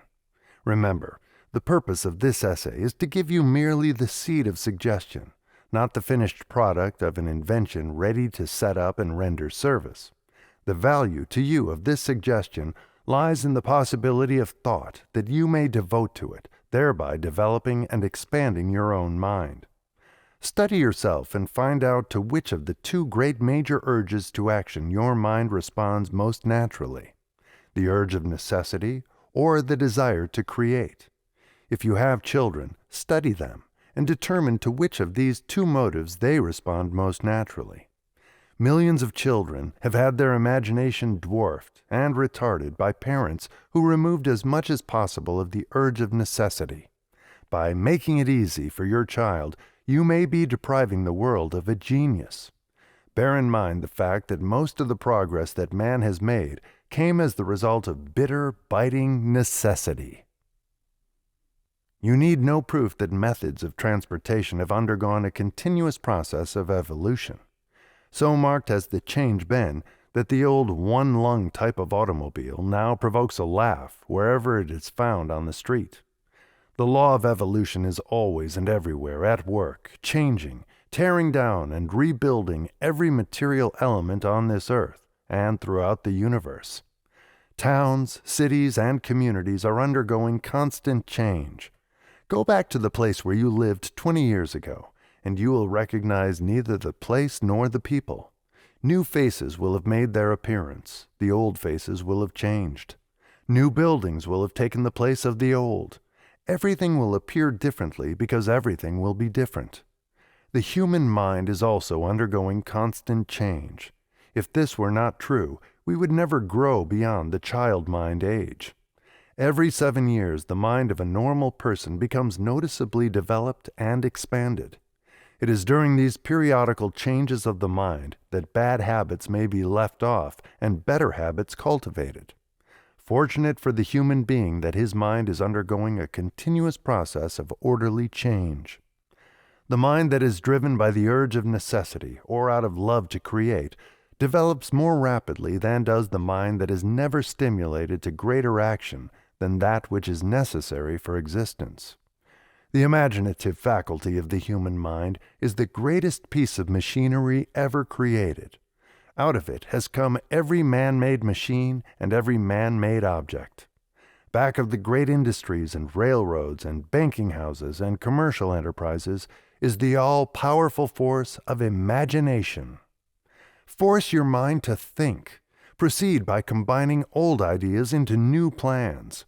Every great invention and every outstanding business or industrial achievement that you can name is, in final analysis, but the application of a combination of plans and ideas that have been used before in some other manner. Back of the beating hammer by which the steel is wrought, back of the workshop's clamor, the seeker may find the thought that is ever master of iron and steam and steel, that rises above disaster and tramples it under heel. The drudge may fret and tinker, or labor with lusty blows, but back of him stands the thinker, the clear-eyed man who knows. For into each plough or sabre, each piece and part and whole, must go the brains of labor, which gives the work a soul. Back of the motor's humming, back of the bells that ring, back of the hammer's drumming, back of the cranes that swing, there is the eye which scans them, watching through stress and strain. There is the mind which plans them, back of the brawn, the brain. Might of the roaring boiler, force of the engine's thrust, strength of the sweating toiler, greatly in these we trust. But back of them stands the schemer, the thinker who drives things through, back of the job, the dreamer, who's making the dream come true. 6 months or a year from now, come back and read this essay again, and you will observe how much more you will get from it than you did at first reading. Time gives the law of evolution a chance to expand your mind so it can see and understand more. Lesson 9. Habit of doing more than paid for. You can do it if you believe you can.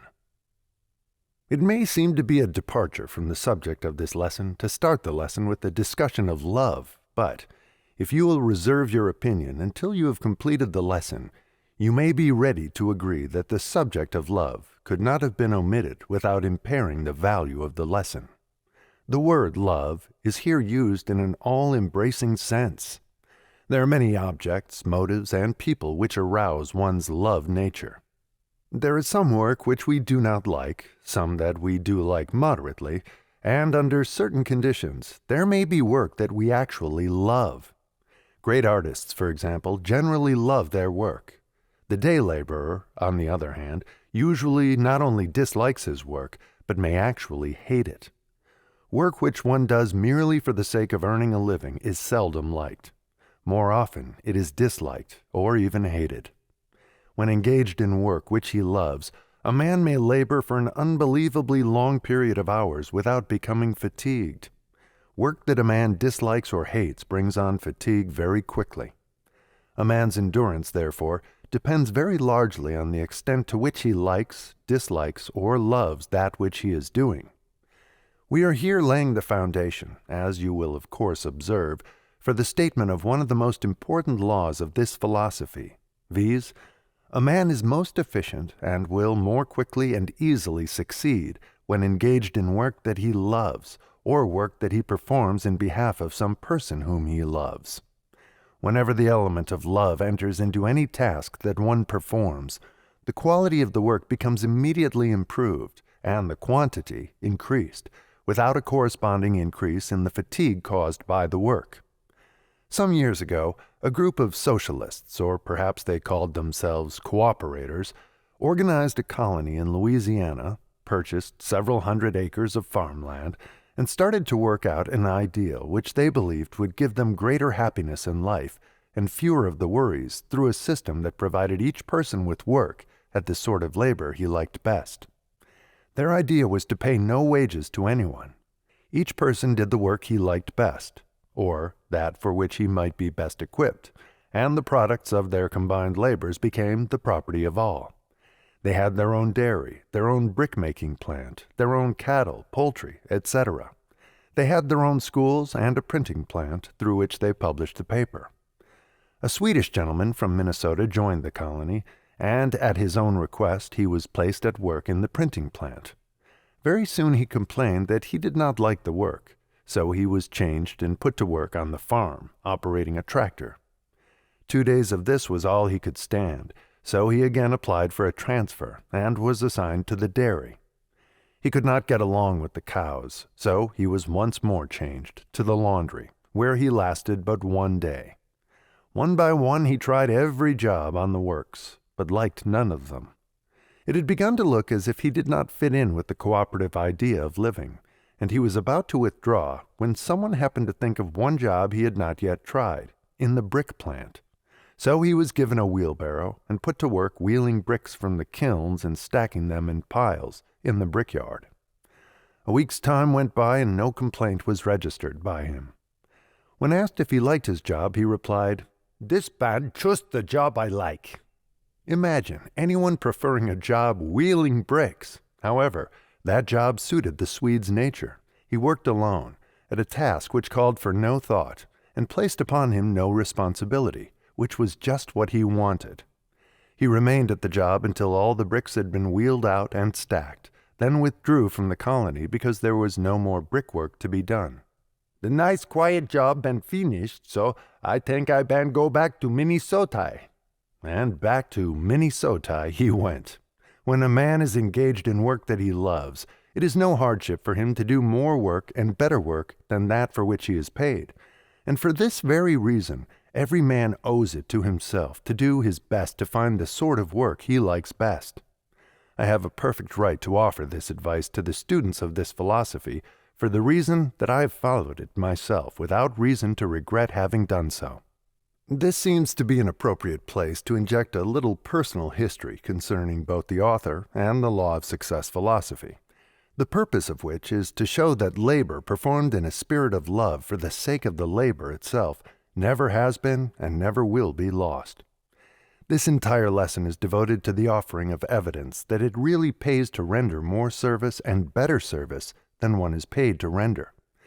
What an empty and useless effort this would be if the author had not himself practiced this rule long enough to be able to say just how it works out. For over a quarter of a century, I have been engaged in the labor of love out of which this philosophy has been developed, and I am perfectly sincere when I repeat that which I have stated elsewhere in this course, that I have been amply paid for my labors by the pleasure I have had as I went along, even if I received nothing more. My labors on this philosophy made it necessary many years ago for me to choose between immediate monetary returns, which I might have enjoyed by directing my efforts along purely commercial lines, and remuneration that comes in later years, and which is represented by both the usual financial standards and other forms of pay, which can be measured only in terms of accumulated knowledge that enables one to enjoy the world about him more keenly. The man who engages in work that he loves best does not always have the support, in his choice, of his closest friends and relatives.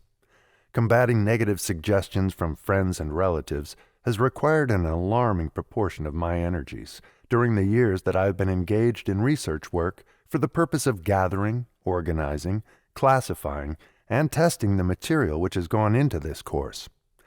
These personal references are made solely for the purpose of showing the students of this philosophy that seldom, if ever, can one hope to engage in the work one loves best without meeting with obstacles of some nature.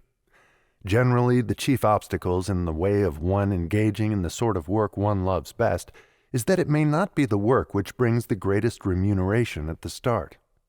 To offset this disadvantage, however, the one who engages in the sort of work he loves is generally rewarded with two very decided benefits, namely, first, he usually finds in such work the greatest of all rewards, happiness, which is priceless, and secondly, his actual reward in money, when averaged over a lifetime of effort, is generally much greater, for the reason that labor, which is performed in a spirit of love, is usually greater in quantity and finer in quality than that which is performed solely for money. The most embarrassing, and I might without any intention of disrespect say, the most disastrous opposition to my choice of a life work came from my wife. This perhaps will explain why I have made frequent references, in many of the lessons of this course, to the fact that a man's wife may either make or break him, according to the extent to which she gives or withholds cooperation and encouragement in connection with his chosen work. My wife's idea was that I should accept a salaried position that would ensure a regular monthly income, because I had shown, by the few salaried positions I had held, that I had marketable ability which should command an income of from $6,000 to $10,000 a year without any very great effort on my part. In a way, I saw my wife's viewpoint and was in sympathy with it, because we had young growing children coming on who needed clothes and education, and a regular salary, even though it were not large, seemed to be a necessity. Despite this logical argument, however, I chose to override my wife's counsel.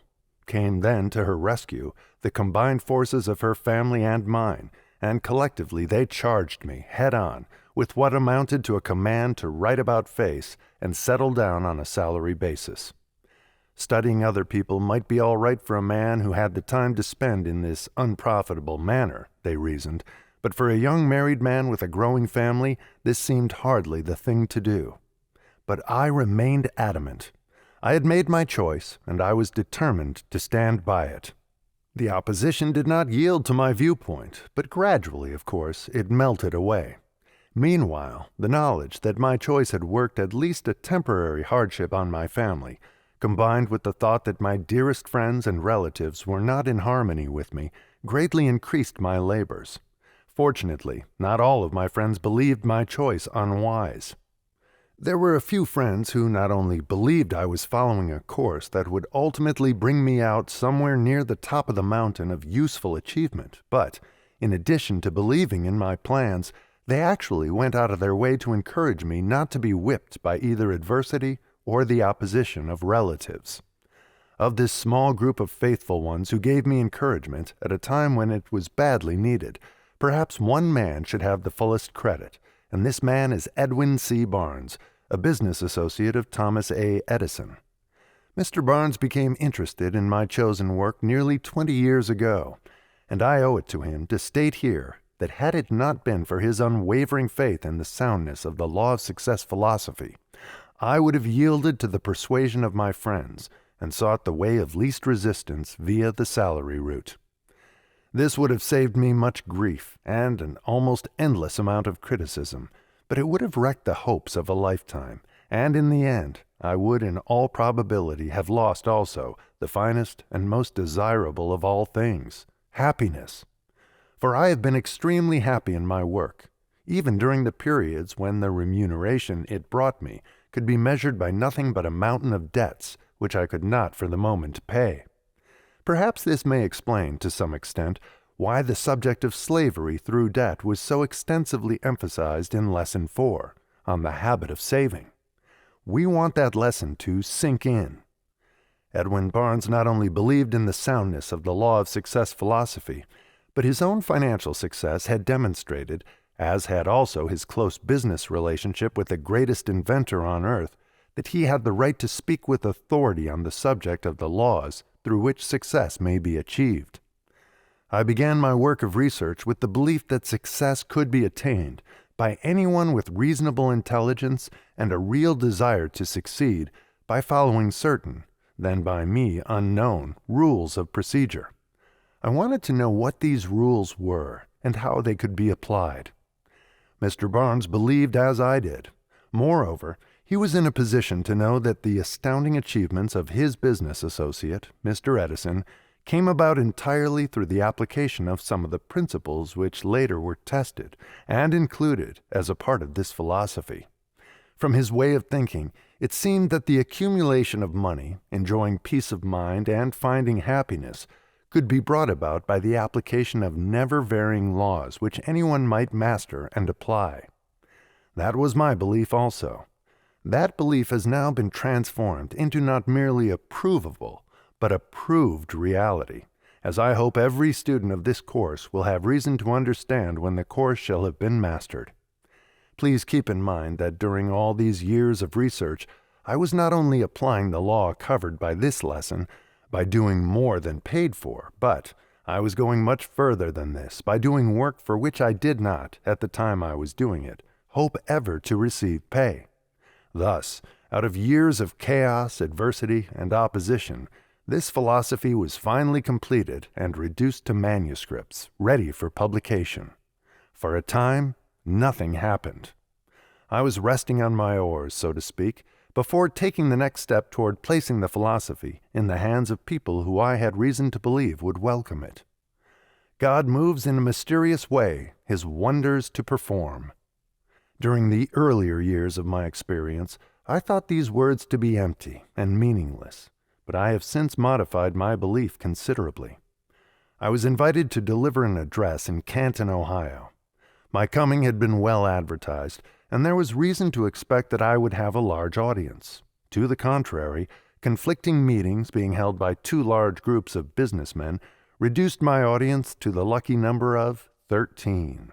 It has always been my belief that a man should do his best, regardless of how much he receives for his services, or the number of people he may be serving, or the class of people served. I went at my subject as though the hall were filled. Somehow there arose in me a sort of feeling of resentment on account of the way the wheel of fate had turned against me, and if I ever made a convincing speech, I made it that night. Deep down in my heart, however, I thought I had failed. I did not know until the next day that I was making history the night before that was destined to give the law of success philosophy its first real impetus. One of the men who sat in my audience, as one of the 13, was the late Don R. Mellett, who was then the publisher of the Canton Daily News, brief reference to whom I made in the introductory lesson of this course. After I had finished speaking, I slipped out at the back door and returned to my hotel, not wanting to face any of my 13 victims on the way out. The next day I was invited to Mr. Mellett's office. Inasmuch as it was he who had taken the initiative by inviting me in to see him, I left it to him to do most of the talking. He began in something like this fashion. Would you mind telling me your entire life story, from the days of your early childhood on up to the present?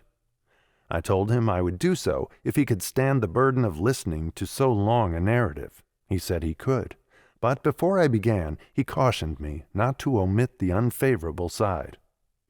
"What I wish you to do," said he, "is to mix the fat with the lean, and let me take a look at your very soul, not from its most favorable side, but from all sides." For 3 hours I talked, while Mellet listened. I omitted nothing. I told him of my struggles, of my mistakes, of my impulses to be dishonest when the tides of fortune swept against me too swiftly, and of my better judgment which prevailed in the end, but only after my conscience and I had engaged in prolonged combat. I told him how I conceived the idea of organizing the law of success philosophy, how I had gone about gathering the data that had gone into the philosophy, of the tests I had made which resulted in the elimination of some of the data and the retention of other parts of it. After I had finished, Mellet said, "I wish to ask you a very personal question, and I hope you will answer it as frankly as you have told the remainder of your story. Have you accumulated any money from your efforts, and if not, do you know why you have not?" "No," I replied. "I have accumulated nothing but experience and knowledge and a few debts, and the reason, while it may not be sound, is easily explained. The truth is that I have been so busy all these years in trying to eliminate some of my own ignorance so I could intelligently gather and organize the data that have gone into the law of success philosophy, that I have had neither the opportunity nor the inclination to turn my efforts to making money." The serious look on Don Mellet's face, much to my surprise, softened into a smile as he laid his hand on my shoulder and said, "I knew the answer before you stated it, but I wondered if you knew it. You probably know that you are not the only man who has had to sacrifice immediate monetary remuneration for the sake of gathering knowledge, for in truth your experience has been that of every philosopher from the time of Socrates down to the present." Those words fell as the sound of music upon my ears. I had made one of the most embarrassing admissions of my life. I had laid my soul bare, admitting temporary defeat at almost every crossroad which I had passed in my struggles, and I had capped all this off by admitting that an exponent of the law of success was himself a temporary failure. How incongruous it seemed! I felt stupid, humiliated, and embarrassed as I sat in front of the most searching pair of eyes and the most inquisitive man I had ever met. The absurdity of it all came over me like a flash. The philosophy of success, created and broadcasted by a man who was obviously a failure. This thought struck me so forcibly that I expressed it in words. "What?" Mellet exclaimed. "A failure? Surely you know the difference between failure and temporary defeat," he continued. "No man is a failure who creates a single idea, much less an entire philosophy, that serves to soften the disappointments and minimize the hardships of generations yet unborn." I wondered what was the object of this interview. My first conjecture was that Mellet wanted some facts on which to base an attack, in his newspaper, on the law of success philosophy.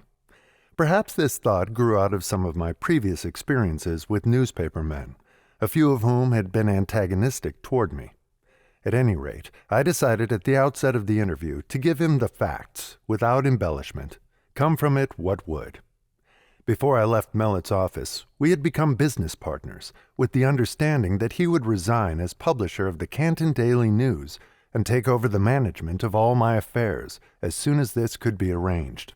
Meanwhile, I began writing a series of Sunday feature-page editorials which were published in the Canton Daily News, based upon the law of success philosophy. One of these editorials, the one entitled Failure, which appears in the back of one of the lessons of this course, came to the attention of Judge Albert H. Gary, who was at that time the chairman of the board of the United States Steel Corporation. This resulted in the opening of communication between Mellet and Judge Gary, which, in turn, led to Judge Gary's offer to purchase the Law of Success course for the use of the employees of the Steel Corporation, in the manner described in the introductory lesson. The tides of fortune had begun to turn in my favor. The seeds of service, which I had been sowing over a long period of toilsome years by doing more than paid for, were beginning to germinate at last. Despite the fact that my partner was assassinated before our plans had much more than started, and Judge Gary died before the law of success philosophy could be rewritten so it conformed to his requirements, the love's labor lost on that fateful night when I spoke to an audience of 13 in Canton, Ohio, started a chain of events which now move rapidly without thought or effort on my part. It is no abuse of confidences to enumerate here a few of the events which show that no labor of love is ever performed at a total loss, and that those who render more service and better service than that for which they are paid sooner or later receive pay for much more than they actually do. As this lesson is ready to go to the publisher, some of the following well-known concerns are considering favorably the purchase of the Law of Success course for all their employees, while others have actually arranged for the purchase of the course. Mr. Daniel Willard, president of the Baltimore and Ohio Railroad Company, Indian Refining Company, Standard Oil Company, New York Life Insurance Company, the Postal Telegraph Commercial Cable Company, the Peace Arrow Motor Car Company, the Cadillac Motor Car Company, and some 50 other concerns of a similar size. In addition to this, a newly organized club for boys, similar in nature to the YMCA, has contracted for the use of the Law of Success course as the basis of its educational program, and estimates that it will distribute more than 100,000 courses of the philosophy within the next 2 years. Quite aside from these sources of distribution, the Ralston University Press of Meriden, Connecticut, has contracted to publish and distribute the course to individuals throughout the United States and perhaps in some foreign countries. How many courses they will distribute cannot be accurately estimated, but when one stops to consider the fact that they have a mailing list of approximately 800,000 people who have faith in anything they offer for sale, it seems very reasonable to suppose that their distribution will place tens of thousands of courses in the hands of men and women who are earnestly searching for the knowledge conveyed by the Law of Success philosophy. Perhaps it is unnecessary, but I wish to explain that my only object in here relating the story of how the Law of Success philosophy has gained the recognition described is to show how the law upon which this lesson is based actually works out in the practical affairs of life.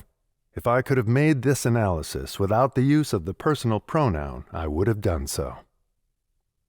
With this background of history concerning the Law of Success philosophy as a whole, and this lesson in particular, you are better prepared to accept as sound the law on which this lesson is based. There are more than a score of sound reasons why you should develop the habit of performing more service and better service than that for which you are paid, despite the fact that a large majority of the people are not rendering such service. There are 2 reasons, however, for rendering such service, which transcend in importance all the others, namely, first, by establishing a reputation as being a person who always renders more service and better service than that for which you are paid, you will benefit by comparison with those around you who do not render such service, and the contrast will be so noticeable that there will be keen competition for your services, no matter what your life work may be. It would be an insult to your intelligence to offer proof of the soundness of this statement, because it is obviously sound.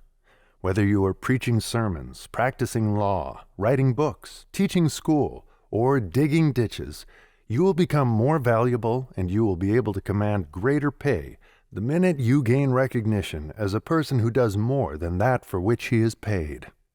Second, by far the most important reason why you should render more service than that for which you are paid. A reason that is basic and fundamental in nature may be described in this way. Suppose that you wished to develop a strong right arm, and suppose that you tried to do so by tying the arm to your side with a rope, thus taking it out of use and giving it a long rest. Would disuse bring strength, or would it bring atrophy and weakness, resulting finally in your being compelled to have the arm removed?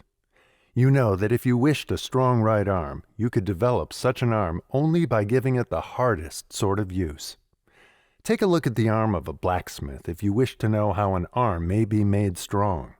Out of resistance comes strength. The strongest oak tree of the forest is not the one that is protected from the storm and hidden from the sun, but it is the one that stands in the open, where it is compelled to struggle for its existence against the winds and rains and the scorching sun.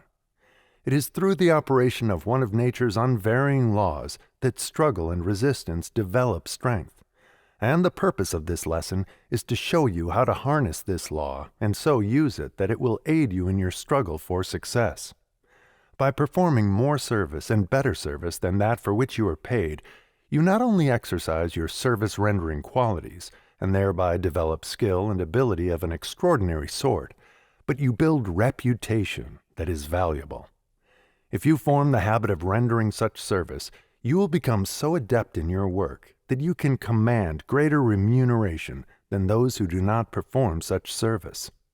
You will eventually develop sufficient strength to enable you to remove yourself from any undesirable station in life, and no one can or will desire to stop you. If you are an employee, you can make yourself so valuable through this habit of performing more service than that for which you are paid that you can practically set your own wages, and no sensible employer will try to stop you. If your employer should be so unfortunate as to try to withhold you from the compensation to which you are entitled, this will not long remain as a handicap, because other employers will discover this unusual quality and offer you employment. The very fact that most people are rendering as little service as they can possibly get by with serves as an advantage to all who are rendering more service than that for which they are paid, because it enables all who do this to profit by comparison. You can get by if you render as little service as possible, but that is all you will get, and when work is slack and retrenchment sets in, you will be one of the first to be dismissed. For more than 25 years, I have carefully studied men with the object of ascertaining why some achieve noteworthy success, while others with just as much ability do not get ahead. And it seems significant that every person whom I have observed applying this principle of rendering more service than that for which he was paid was holding a better position and receiving more pay than those who merely performed sufficient service to get by with. Personally, I never received a promotion in my life that I could not trace directly to recognition that I had gained by rendering more service and better service than that for which I was paid.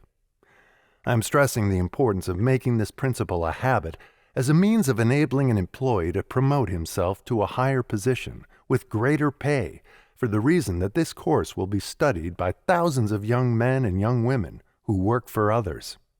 However, the principle applies to the employer or to the professional man or woman just the same as to the employee. Observance of this principle brings a twofold reward. First, it brings the reward of greater material gain than that enjoyed by those who do not observe it. And second, it brings that reward of happiness and satisfaction which come only to those who render such service. If you receive no pay except that which comes in your pay envelope, you are underpaid, no matter how much money that envelope contains. My wife has just returned from the public library with a book for me to read. The book is entitled Observation, Every Man His Own University by Russell H. Conwell. By chance, I opened this book at the beginning of the chapter entitled Every Man's University, and, as I read through it, my first impulse was to recommend that you go to the public library and read the entire book.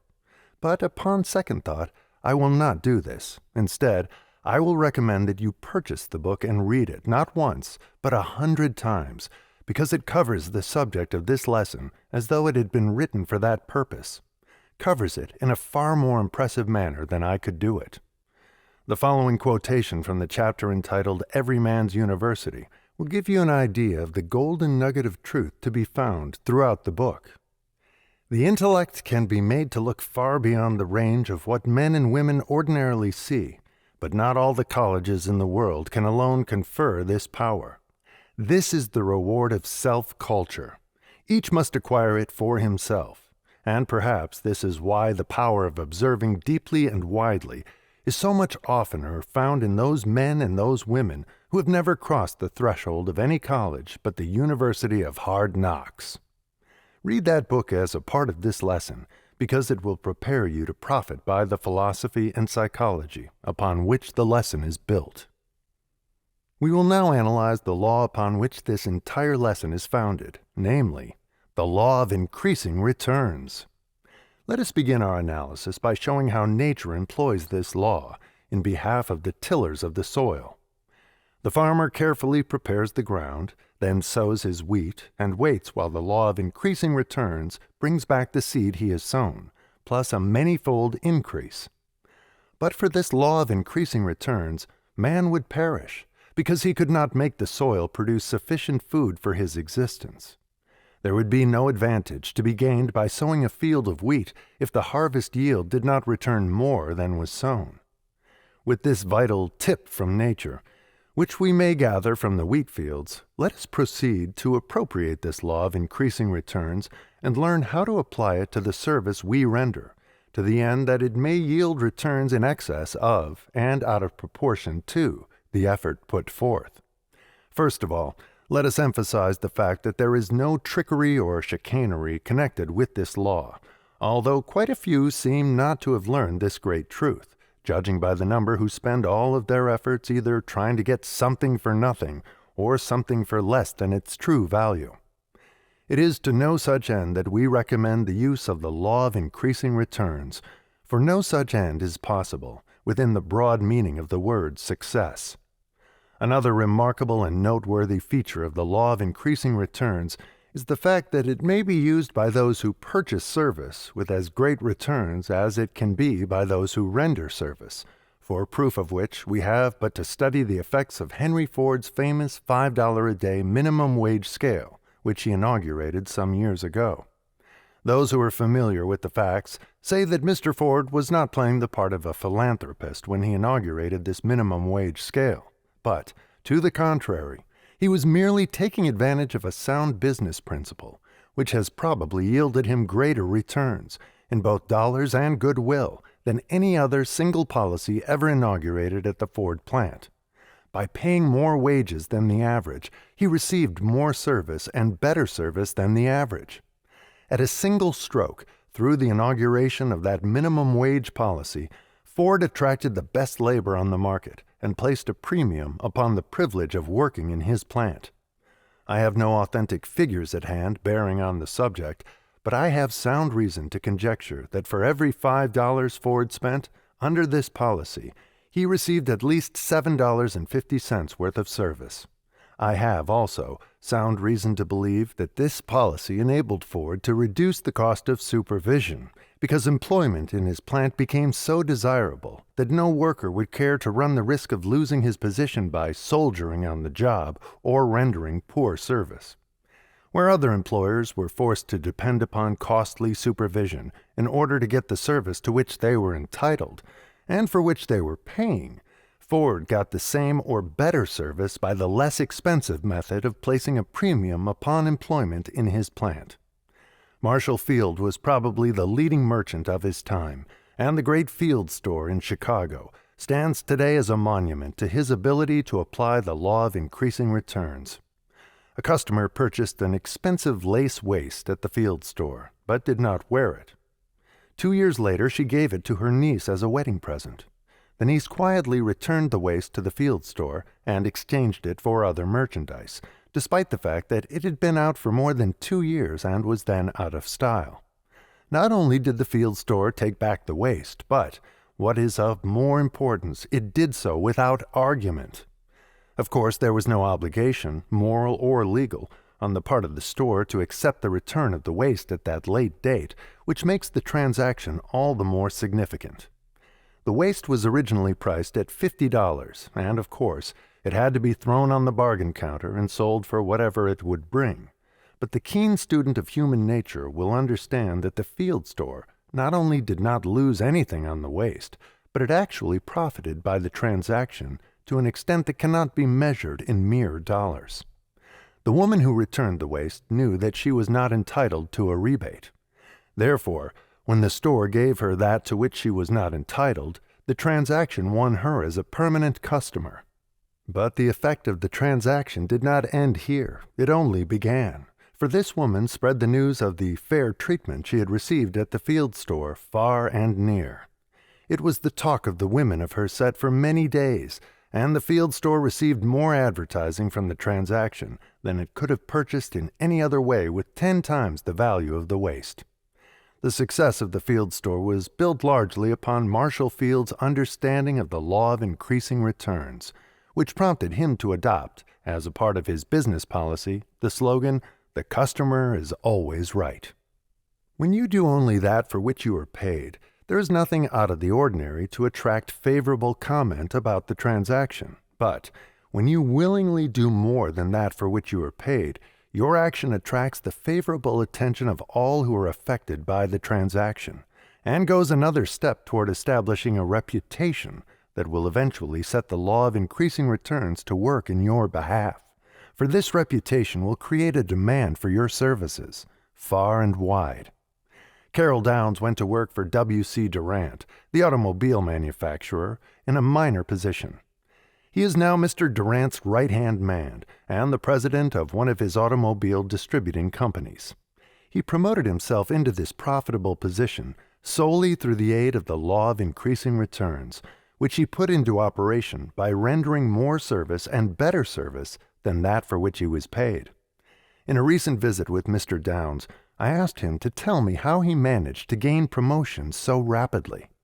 In a few brief sentences, he told the whole story. "When I first went to work with Mr. Durant," said he, "I noticed that he always remained at the office long after all the others had gone home for the day, and I made it my business to stay there also. No one asked me to stay, but I thought someone should be there to give Mr. Durant any assistance he might need. Often he would look around for someone to bring him a letter file or render some other trivial service, and always he found me there ready to serve him. He got into the habit of calling on me. That is about all there is to the story." He got into the habit of calling on me. Read that sentence again, for it is full of meaning of the richest sort. Why did Mr. Durant get into the habit of calling on Mr. Downs? Because Mr. Downs made it his business to be on hand where he would be seen. He deliberately placed himself in Mr. Durant's way in order that he might render service that would place the law of increasing returns back of him. Was he told to do this? No. Was he paid to do it? Yes. He was paid by the opportunity it offered for him to bring himself to the attention of the man who had it within his power to promote him. We are now approaching the most important part of this lesson, because this is an appropriate place at which to suggest that you have the same opportunity to make use of the law of increasing returns that Mr. Downs had, and you can go about the application of the law in exactly the same way that he did, by being on hand and ready to volunteer your services in the performance of work which others may shirk because they are not paid to do it. Stop. Don't say it. Don't even think of it. If you have the slightest intention of springing that old time-worn phrase entitled, "But my employer is different." Of course he is different. All men are different in most respects, but they are very much alike in this. They are somewhat selfish. In fact, they are selfish enough not to want a man such as Carroll Downs to cast his lot with their competitor. And this very selfishness may be made to serve you as an asset and not as a liability if you have the good judgment to make yourself so useful that the person to whom you sell your services cannot get along without you. One of the most advantageous promotions I ever received came about through an incident which seemed so insignificant that it appeared to be unimportant. One Saturday afternoon, a lawyer, whose office was on the same floor as that of my employer, came in and asked if I knew where he could get a stenographer to do some work which he was compelled to finish that day. I told him that all of our stenographers had gone to the ball game, and that I would have been gone had he called 5 minutes later, but that I would be very glad to stay and do his work as I could go to a ball game any day, and his work had to be done then. I did the work for him, and when he asked how much he owed me, I replied, "Oh, about $1,000, as long as it is you. If it were for anyone else, I wouldn't charge anything." He smiled and thanked me. Little did I think, when I made that remark, that he would ever pay me $1,000 for that afternoon's work, but he did. 6 months later, after I had entirely forgotten the incident, he called on me again, and asked how much salary I was receiving. When I told him, he informed me that he was ready to pay me that $1,000, which I had laughingly said I would charge him for the work I had performed for him, and he did pay it by giving me a position at $1,000 a year increase in salary. Unconsciously, I had put the law of increasing returns to work in my behalf that afternoon, by giving up the ball game and rendering a service which was obviously rendered out of a desire to be helpful and not for the sake of a monetary consideration. It was not my duty to give up my Saturday afternoon, but it was my privilege. Furthermore, it was a profitable privilege because it yielded me $1,000 in cash and a much more responsible position than the one I had formerly occupied. It was Carol Downs' duty to be on hand until the usual quitting time, but it was his privilege to remain at his post after the other workers had gone, and that privilege properly exercised brought him greater responsibilities and a salary that yields him more in a year than he would have made in a lifetime in the position he occupied before he exercised the privilege. I have been thinking for more than 25 years of this privilege of performing more service and better service than that for which we are paid, and my thoughts have led me to the conclusion that a single hour devoted each day to rendering service for which we are not paid can be made to yield bigger returns than we received from the entire remainder of the day during which we are merely performing our duty. We are still in the neighborhood of the most important part of this lesson. Therefore, think and assimilate as you pass over these pages. The law of increasing returns is no invention of mine, nor do I lay claim to the discovery of the principle of rendering more service and better service than paid for as a means of utilizing this law. I merely appropriated them after many years of careful observation of those forces which enter into the attainment of success, just as you will appropriate them after you understand their significance. You might begin this appropriation process now by trying an experiment which may easily open your eyes and place back of your efforts powers that you did not know you possessed. Let me caution you, however, not to attempt this experiment in the same spirit in which a certain woman experimented with that biblical passage which says something to the effect that if you have faith the size of a grain of mustard, and say to yonder mountain, "Be removed to some other place," it will be removed. This woman lived near a high mountain that she could see from her front door. Therefore, as she retired that night, she commanded the mountain to remove itself to some other place. Next morning she jumped out of bed, rushed to the door, and looked out, but lo, the mountain was still there. Then she said, "Just as I had expected, I knew it would be there." I'm going to ask you to approach this experiment with full faith that it will mark one of the most important turning points of your entire life. I'm going to ask you to make the object of this experiment the removal of a mountain that is standing where your temple of success should stand, but where it never can stand until you have removed the mountain. You may never have noticed the mountain to which I refer, but it is standing there in your way just the same, unless you have already discovered and removed it. And what is this mountain, you ask? It is the feeling that you have been cheated unless you received material pay for all the service you render. That feeling may be unconsciously expressing itself and destroying the very foundation of your temple of success in scores of ways that you have not observed. In the very lowly bred type of humanity, this feeling usually seeks outward expression in terms something like this: "I am not paid to do this, and I'll be blankety blankety blank if I'll do it." You know the type to which reference is made. You have met with it many times, but you have never found a single person of this type who was successful, and you never will. Success must be attracted through understanding and application of laws, which are as immutable as is the law of gravitation. It cannot be driven into the corner and captured as one would capture a wild steer. For this reason, you are requested to enter into the following experiment with the object of familiarizing yourself with one of the most important of these laws, namely, the law of increasing returns. The experiment. During the next 6 months, make it your business to render useful service to at least one person every day, for which you neither expect nor accept monetary pay. Go at this experiment with faith that it will uncover for your use one of the most powerful laws that enter into the achievement of enduring success, and you will not be disappointed. The rendering of this service may take on any one of more than a score of forms.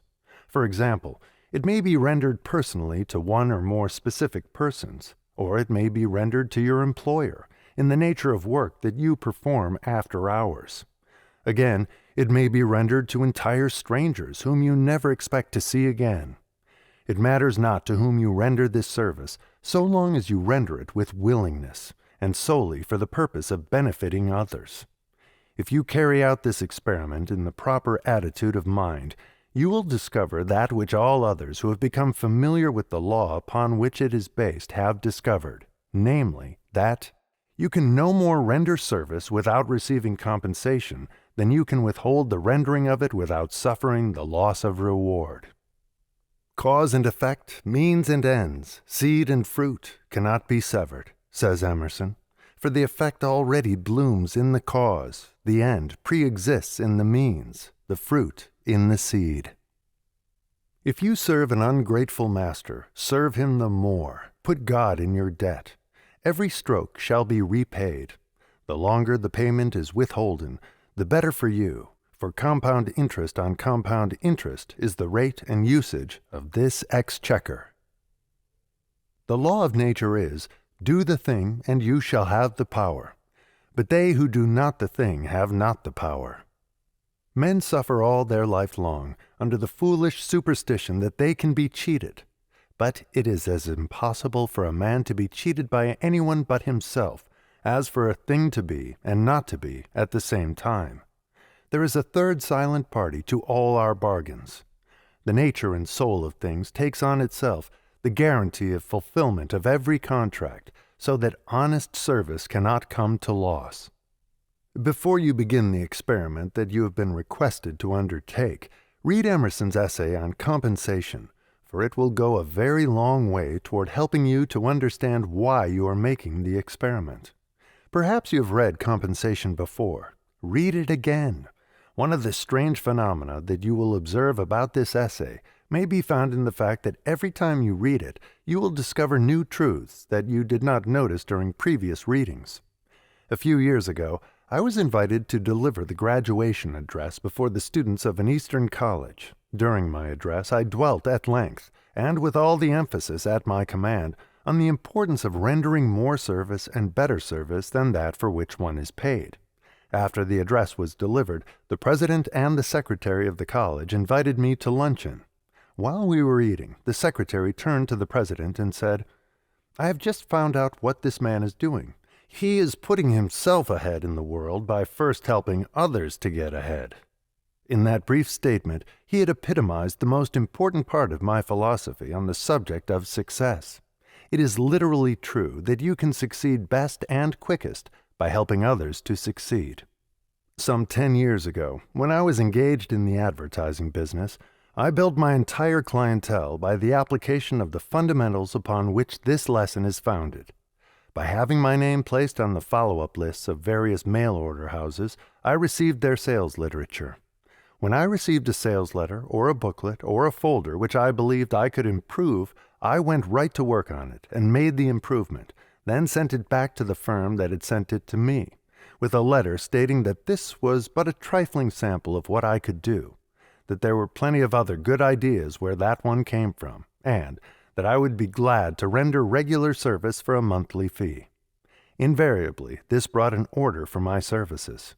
On one occasion, I remember that the firm was dishonest enough to appropriate my idea and use it without paying me for it. But this turned out to be an advantage to me in this way. A member of the firm who was familiar with the transaction started another business, and as a result of the work I had done for his former associates, for which I was not paid, he engaged me to serve him on a basis that paid me more than double the amount I would have realized from his original firm.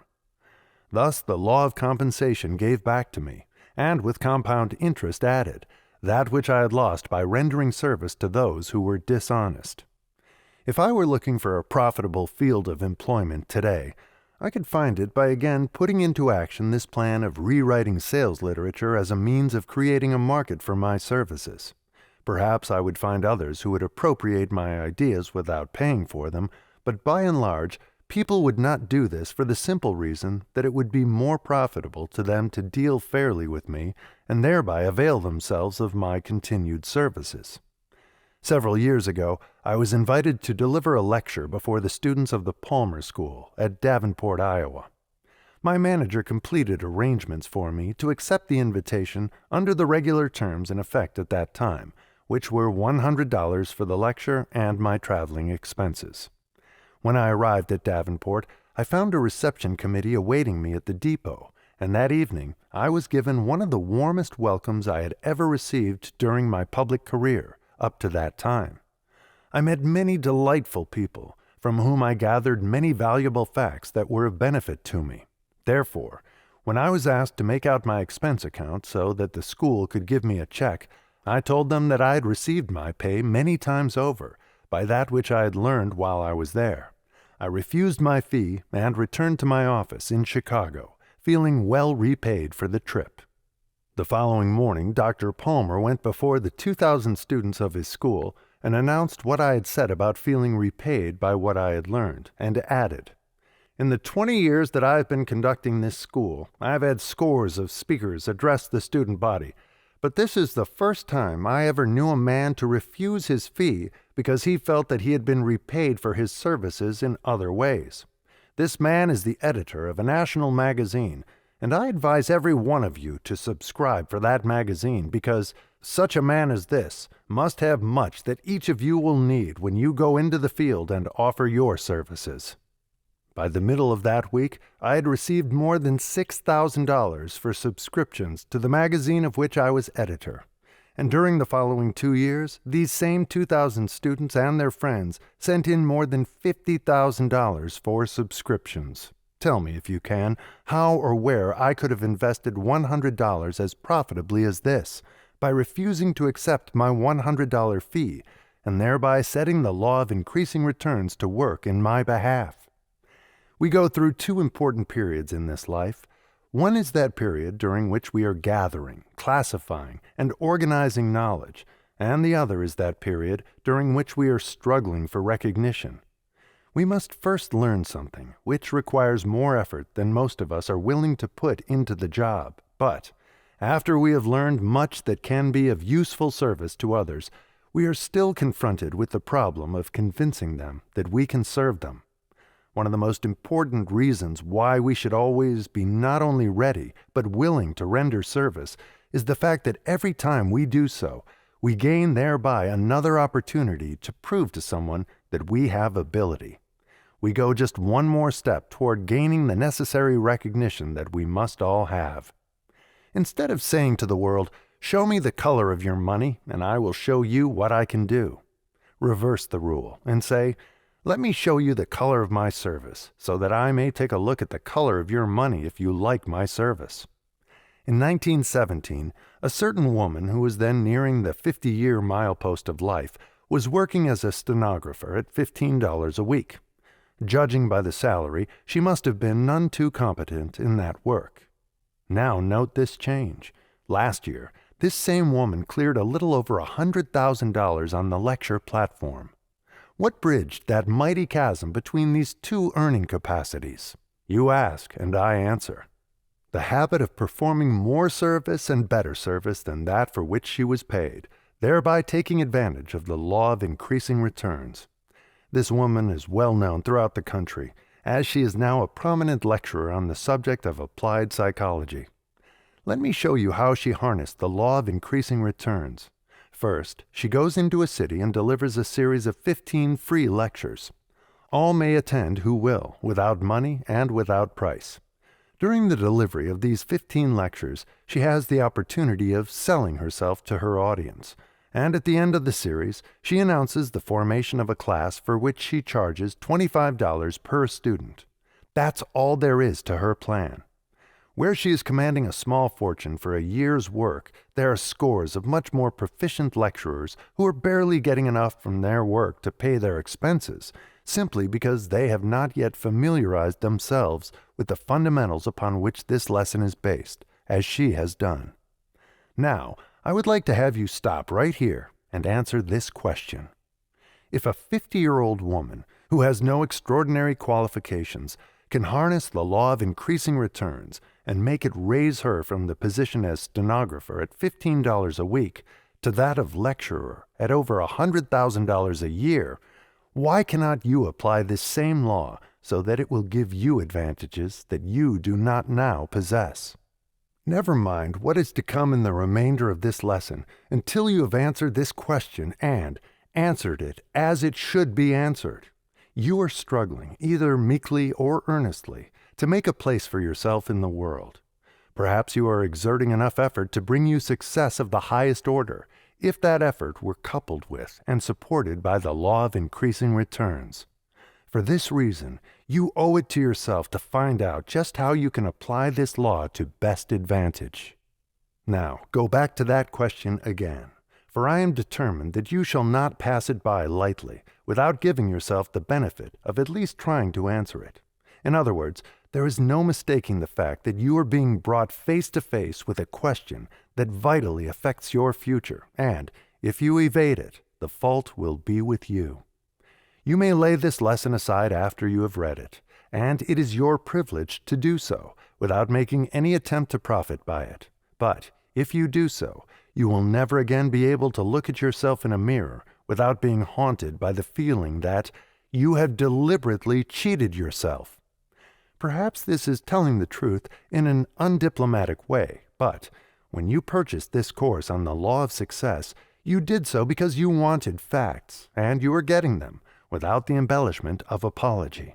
After you have finished this lesson, if you will go back and review the lessons on initiative and leadership and enthusiasm, you will better understand those lessons. Those lessons and this one clearly establish the necessity of taking the initiative, following it with aggressive action, and doing more than you are paid to do. If you will burn the fundamentals of these 3 lessons into your consciousness, you will be a changed person. And I make this statement regardless of who you are or what your calling may be. If this plain language has made you angry, I am glad, for it indicates that you can be moved. Now, if you would profit by the counsel of one who has made many more mistakes than you ever made, and for that reason learned a few of the fundamental truths of life, harness this anger and focus it on yourself until it drives you forth to render the service of which you are capable. If you will do this, you can collect a king's ransom as your reward. Now, let us turn our attention to still another important feature of this habit of performing more service and better service than that for which we are paid. Namely, the fact that we can develop this habit without asking for permission to do so. Such service may be rendered through your own initiative, without the consent of any person. You do not have to consult those to whom you render the service, for it is a privilege over which you have entire control. There are many things you could do that would tend to promote your interests, but most of them require the cooperation or the consent of others. If you render less service than that for which you are paid, you must do so by leave of the purchaser of the service, or the market for your service will soon cease. I want you to get the full significance of this right of prerogative, which you have, to render more service and better service than that for which you are paid, for this places squarely upon your shoulders the responsibility of rendering such service, and if you fail to do so, you haven't a plausible excuse to offer, or an alibi upon which to fall back, if you fail in the achievement of your definite chief aim in life. One of the most essential, yet the hardest truths that I have had to learn is that every person should be his own hardest taskmaster. We are all fine builders of alibis and creators of excuses in support of our shortcomings. We are not seeking facts and truths as they are, but as we wish them to be. We prefer honeyed words of flattery to those of cold, unbiased truth, wherein lies the weakest spot of the man-animal. Furthermore, we are up in arms against those who dare to uncover the truth for our benefit. One of the most severe shocks I received in the early part of my public career was the knowledge that men are still being crucified for the high crime of telling the truth. I recall an experience I had some 10 years ago with a man who had written a book advertising his business school. He submitted this book to me and paid me to review it and give him my candid opinion of it. I reviewed the book with painstaking care, then did my duty by showing him wherein I believed the book was weak. Here I learned a great lesson, for that man became so angry that he has never forgiven me for allowing him to look at his book through my eyes. When he asked me to tell him frankly what criticism I had to offer of the book, what he really meant was that I should tell him what I saw in the book that I could compliment. That's human nature for you. We court flattery more than we do the truth. I know, because I am human. All of which is in preparation for the unkindest cut of all, that I am duty-bound to inflict upon you, namely, to suggest that you have not done as well as you might have done, for the reason that you have not applied a sufficient amount of truth set out in Lesson 8 on self-control, to charge yourself with your own mistakes and shortcomings. To do this takes self-control, and plenty of it. If you paid some person who had the ability and the courage to do it $100 to strip you of your vanity and conceit and love for flattery, so that you might see the weakest part of your makeup, the price would be reasonable enough.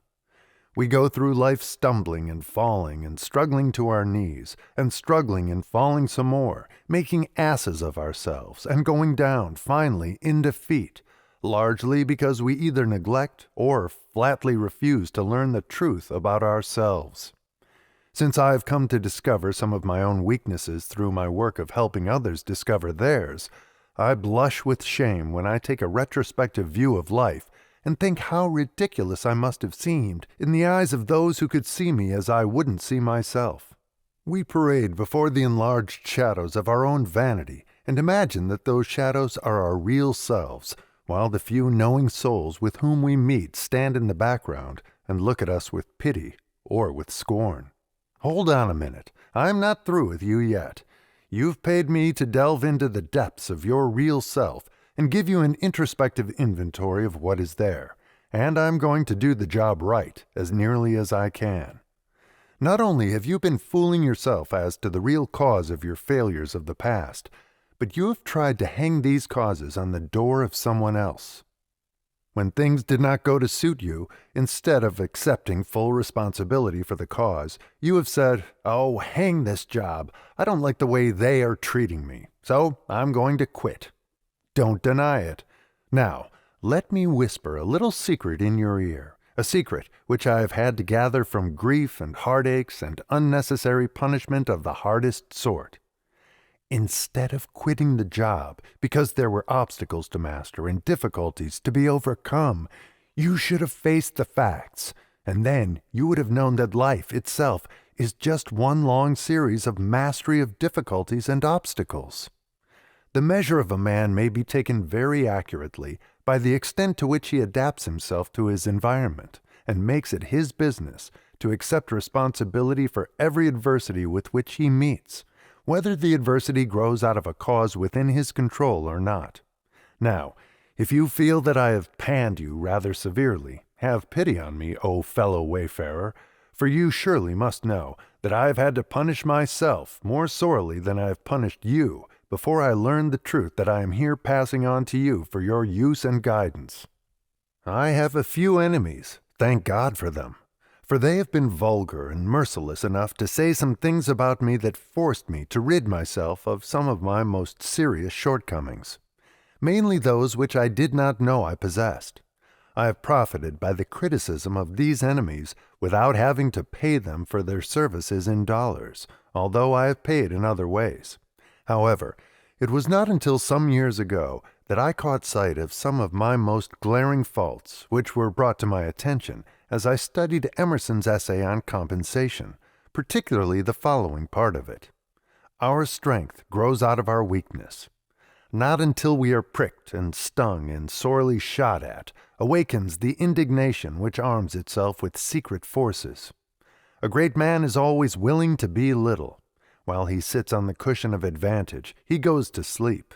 When he is pushed, tormented, defeated, he has a chance to learn something. He has been put on his wits, on his manhood. He has gained facts, learned his ignorance, is cured of the insanity of conceit, has got moderation and real skill. The wise man always throws himself on the side of his assailants. It is more his interest than it is theirs to find his weak point. Blame is safer than praise. I hate to be defended in a newspaper. As long as all that is said against me, I feel a certain assurance of success. But as soon as honeyed words of praise are spoken of me, I feel as one that lies unprotected before his enemies. Study this, the philosophy of the immortal Emerson, for it may serve as a modifying force that will temper your mettle and prepare you for the battles of life, as carbon tempers the steel. If you are a very young person, you need to study it all the more, for it often requires the stern realities of many years of experience to prepare one to assimilate and apply this philosophy. Better that you should understand these great truths as a result of my undiplomatic presentation of them than to be forced to gather them from the less sympathetic sources of cold experience. Experience is a teacher that knows no favorites. When I permit you to profit by the truths I have gathered from the teachings of this cold and unsympathetic teacher called experience, I am doing my best to show you favoritism, which reminds me, somewhat, of the times when my father used to do his duty by me, in the woodshed, always starting with this bit of encouraging philosophy. Son, this hurts me worse than it does you. Thus we approach the close of this lesson without having exhausted the possibilities of the subject, nay, without having more than scratched the surface of it. There comes to my mind the story of a romance of long ago through which I can leave in your mind the main import of this lesson. This story had its setting in the city of Antioch, in ancient Rome, 2,000 years ago, when the great city of Jerusalem and all the land of Judea were under the oppressive heel of Rome. The star figure of the story was a young Jew by the name of Ben-Hur, who was falsely accused of crime and sentenced to hard labor at the galley's oar. Chained to a bench in the galley and being forced to tug wearily at the oars, Ben-Hur developed a powerful body.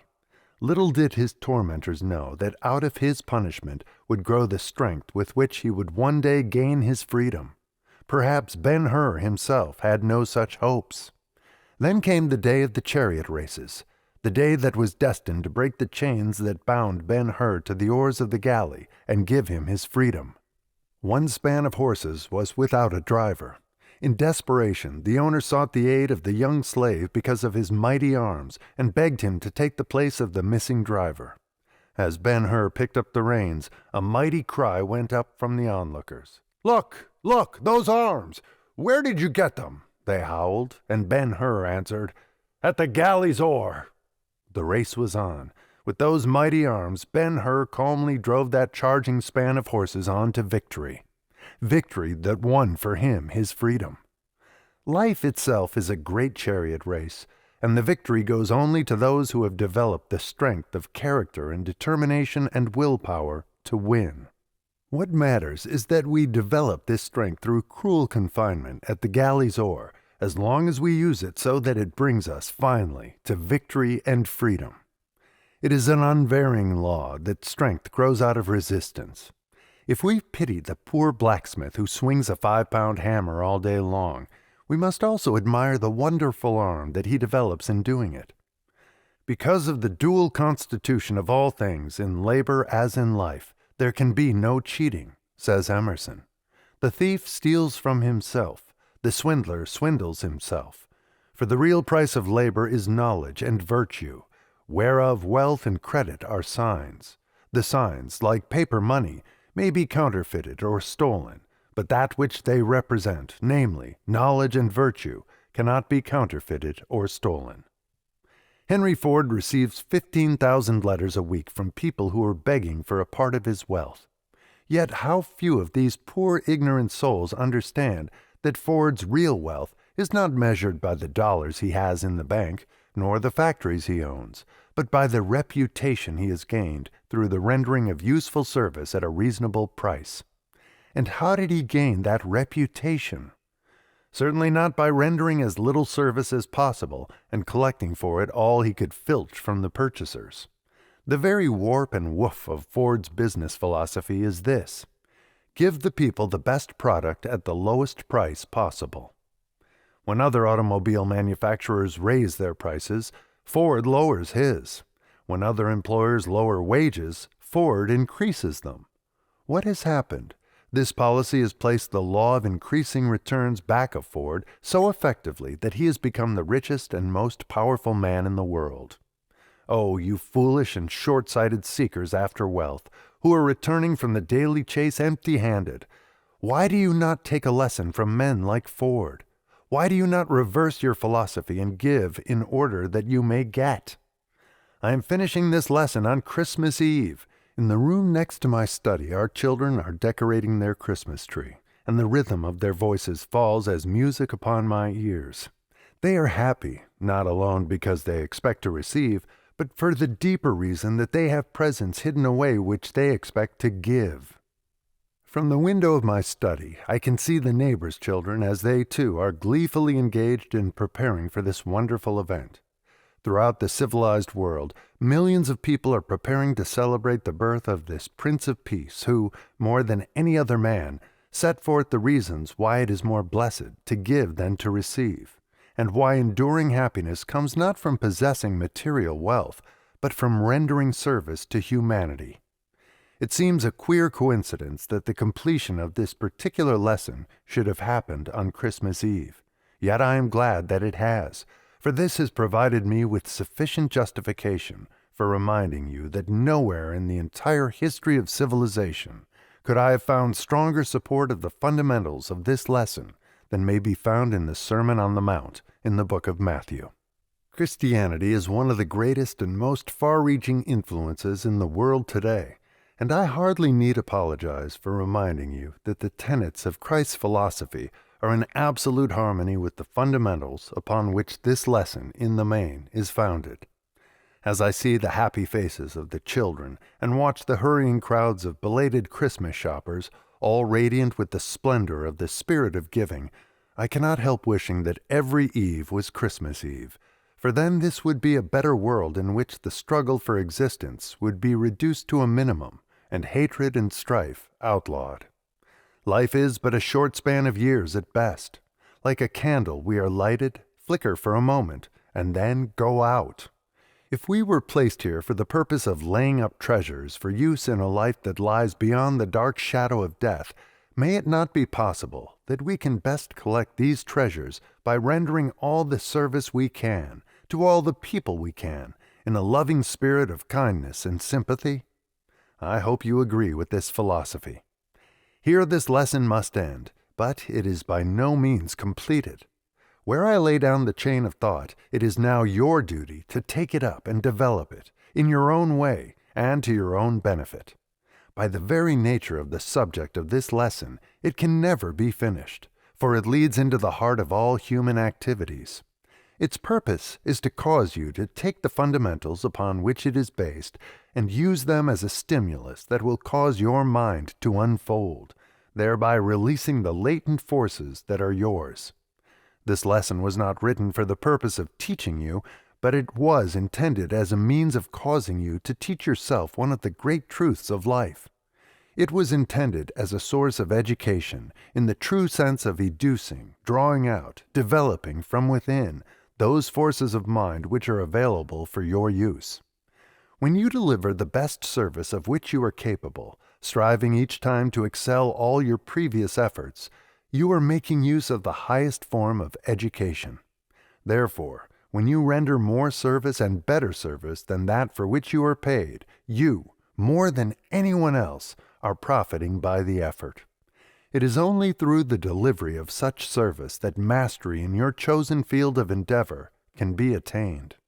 For this reason, you should make it a part of your definite chief aim to endeavor to surpass all previous records in all that you do.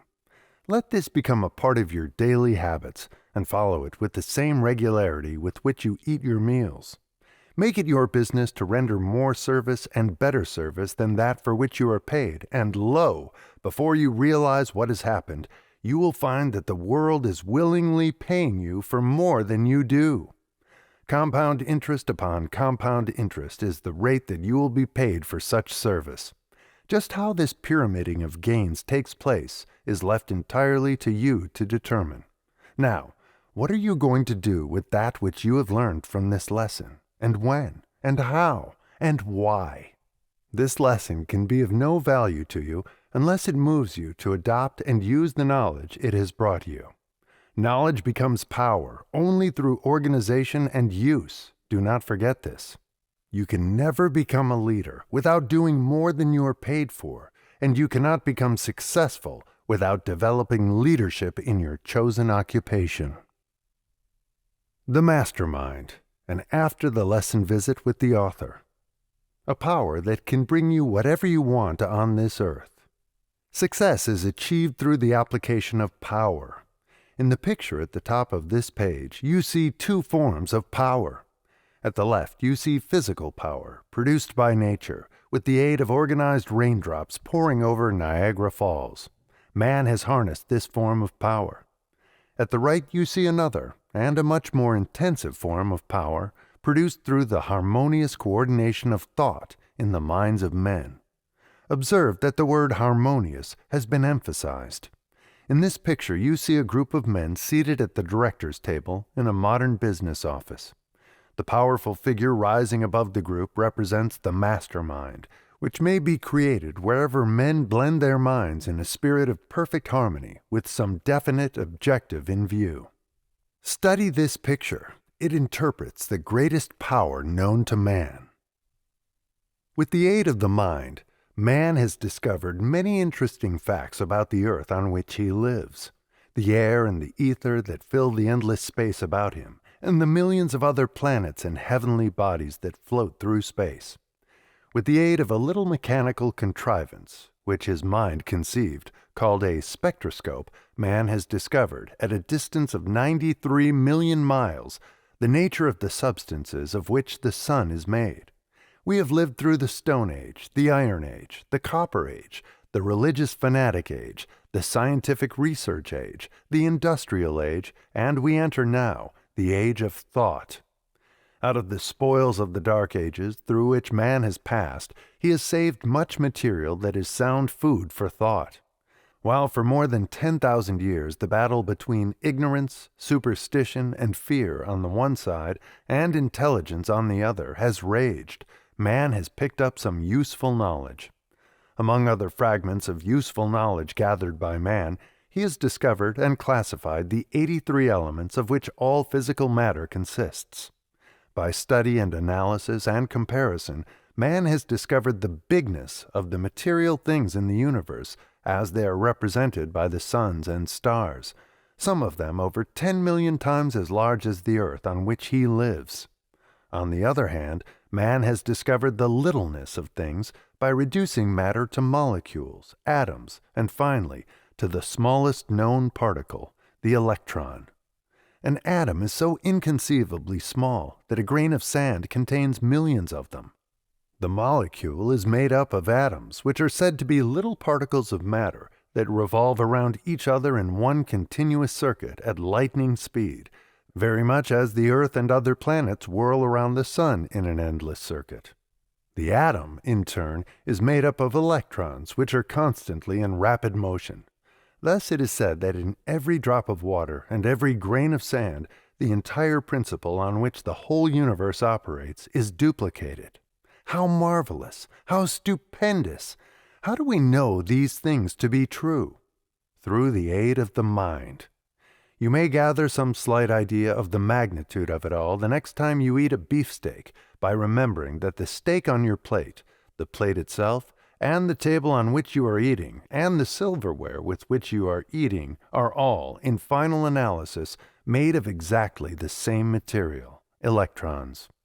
In the physical or material world, whether one is looking at the largest star that floats through the heavens or the smallest grain of sand to be found on earth, the object under observation is but an organized collection of molecules, atoms, and electrons. An electron is an inseparable form of power, made up of a positive and a negative pole. Man knows much about the physical facts of the universe. The next great scientific discovery will be the fact, which already exists, that every human brain is both a broadcasting and a receiving station. That every thought vibration released by the brain may be picked up and interpreted by all other brains that are in harmony or in tune with the rate of vibration of the broadcasting brain. How did man acquire the knowledge that he possesses concerning the physical laws of this earth? How did he learn what has taken place before his time and during his uncivilized period? He gathered this knowledge by turning back the pages of nature's Bible and there viewing the unimpeachable evidence of millions of years of struggle among animals of a lower intelligence. By turning back the great stone pages, man has uncovered the bones, skeletons, footprints, and other unmistakable evidence which Mother Nature has held for his inspection throughout unbelievable periods of time. Now man is about to turn his attention to another section of nature's Bible, the one wherein has been written a history of the great mental struggle that has taken place in the realm of thought. This page is represented by the boundless ether, which has picked up and still carries every thought vibration that was ever released from the mind of man. This great page in nature's Bible is one that no human being has been able to tamper with. Its records are positive, and soon they may be clearly interpreted. No interpolations by man have been permitted. Of the authenticity of the story written on this page, there can be no doubt. Thanks to education, meaning the unfolding, educing, drawing out, developing from within of the human mind, nature's Bible is now being interpreted. The story of man's long, perilous struggle upward has been written on the pages of this, the greatest of all Bibles. All who have partly conquered the 6 basic fears described in another author's visit in this series, and who have successfully conquered superstition and ignorance, may read the records that have been written in nature's Bible. To all others, this privilege is denied. For this reason, there are probably fewer than 1,000 people in the entire world at this time who are in even the primary grade as far as the reading of this Bible is concerned. In the entire world, there are probably fewer than 100 people today who know anything about or have ever heard of the chemistry of the mind, through which 2 or more minds may be blended in a spirit of perfect harmony, in such a manner that there is born a third mind, possessing the superhuman power to read the story of the vibration of thought as it has been written and now exists in the imperishable records of the ether. The newly discovered radio principle has shut the mouths of the doubting Thomases and sent the scientists scurrying into new fields of experimentation. When they emerge from this field of research, they will show us that the mind as we understand it today, as compared to the mind of tomorrow, is about the same as comparing the intelligence of a pollywog to that of a professor of biology who has read the entire lifeline of animal life, from the amoeba on up to man. Come for a short visit with a few of the powerful men now living who are making use of power created through the blending in a spirit of harmony of 2 or more minds. We will begin with 3 well-known men who are known to be men of great achievement in their respective fields of endeavor. Their names are Henry Ford, Thomas A. Edison, and Harvey Firestone. Of the 3, Henry Ford is the most powerful, having reference to economic power. Mr. Ford is the most powerful man now living on earth, and is believed to be the most powerful who ever lived. So great is his power that he may have anything of a physical nature that he desires, or its equivalent. Millions of dollars to him are but playthings, no harder to acquire than the grains of sand with which the child builds sand tunnels. Mr. Edison has such a keen insight into Mother Nature's Bible that he has harnessed and combined for the good of man more of nature's laws than any other man who ever lived. It was he who brought together the point of a needle and a piece of wax in such a way that they record and preserve the human voice.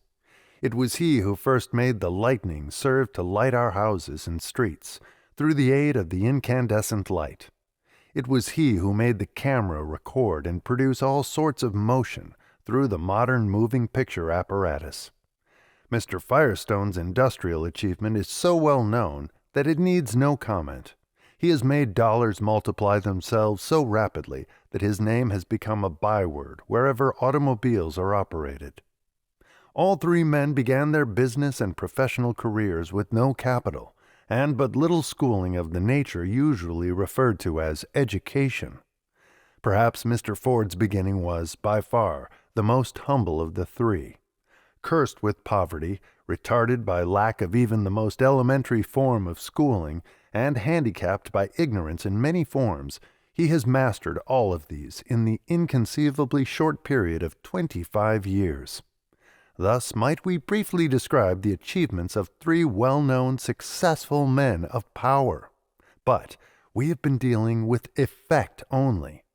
The true philosopher wishes to know something of the cause which produced these desirable effects. It is a matter of public knowledge that Mr. Ford, Mr. Edison, and Mr. Firestone are close personal friends, that they go away to the woods once a year for a period of recuperation and rest. But it is not generally known, it is doubtful if these three men themselves even know it, that there exists between the three men a bond of harmony out of which has grown a mastermind that is being used by each of the three, a mind of superhuman ability that has the capacity to tune in on forces with which most men are to no extent familiar. Let us repeat the statement that out of the blending and harmonizing of two or more minds, 12 or 13 minds appear to be the most favorable number, may be produced a mind which has the capacity to tune in on the vibrations of the ether and pick up, from that source, kindred thoughts on any subject. Through the principle of harmony of minds, Ford, Edison, and Firestone have created a mastermind that now supplements the efforts of each of the three, and whether consciously or unconsciously, this mastermind is the cause of the success of each of the three.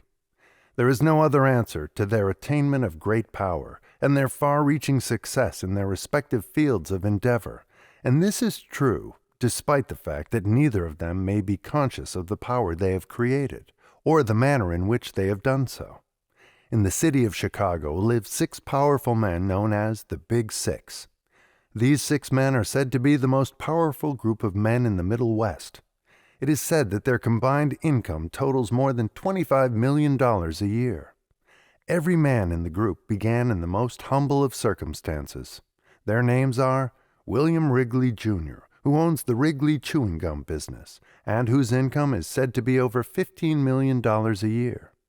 John R. Thompson, who owns the chain of Thompson self-help lunchrooms throughout the country. Mr. Lasker, who owns the Lord and Thomas Advertising Agency. Mr. McCullough, who owns the largest express business in the world, and Mr. Ritchie and Mr. Hertz, who own the yellow taxicab business of the country. There is nothing startling about a man who does nothing more than become a millionaire, as a rule.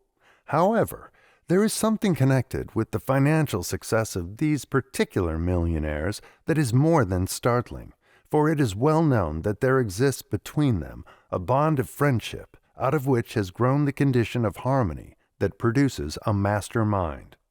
These 6 men, whether by accident or design, have blended their minds in such a way that the mind of each has been supplemented by a superhuman power known as a mastermind, and that mind has brought each of them more worldly gain than any person could possibly use to advantage. The law upon which the principle of a mastermind operates was discovered by Christ when he surrounded himself with 12 disciples and created the first 13 club of the world.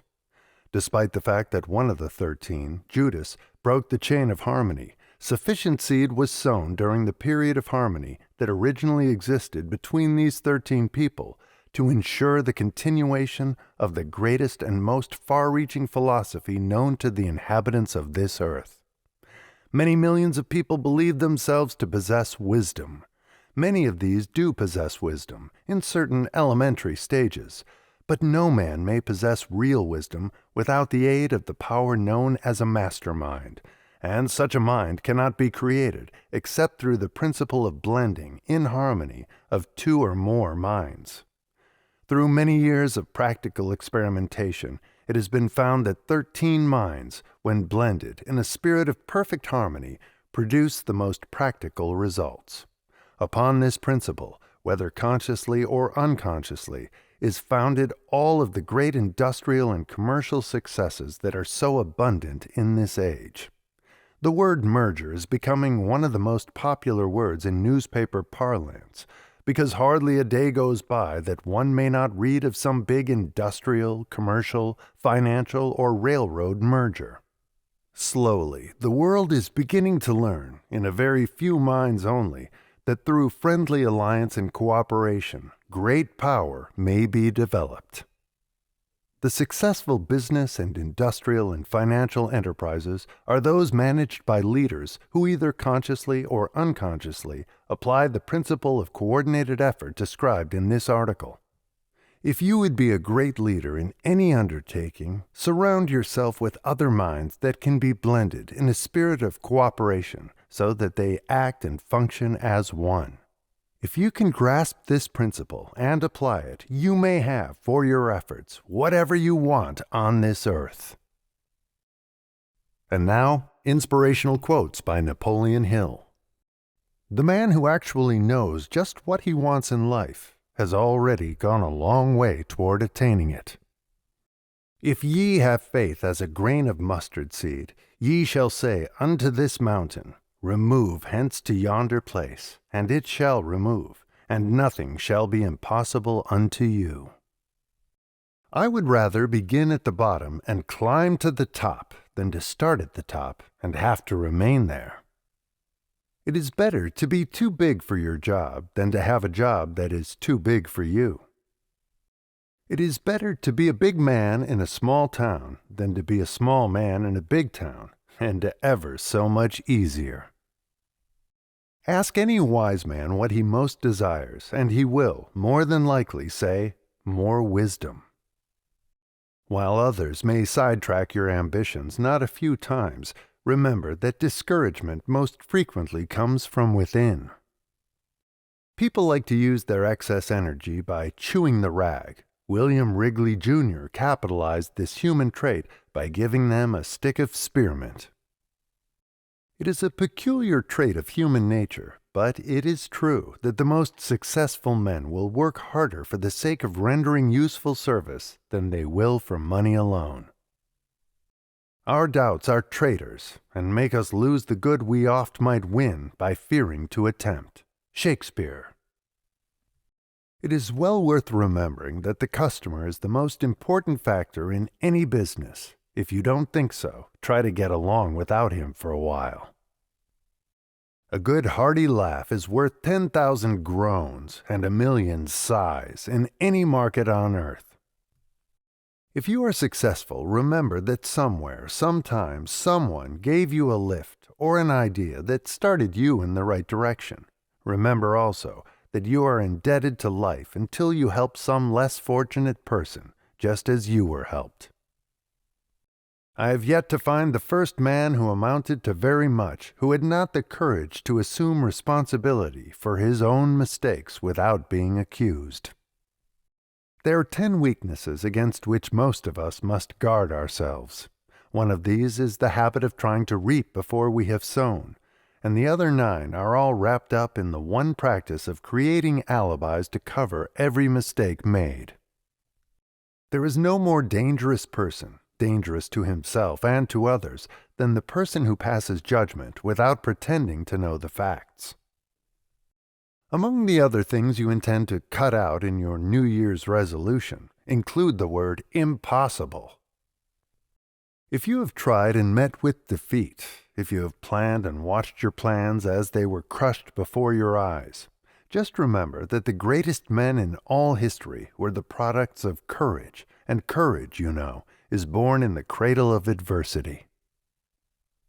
Ultimately, nothing matters very much. The defeat that seems to break your heart today will be but a ripple among the waves of other experiences in the ocean of your life further ahead. To love praise but not worship it, and fear condemnation but not go down under it, is evidence of a well-balanced personality. The educated man is the man who has learned how to get everything he needs without violating the rights of his fellow men. Education comes from within.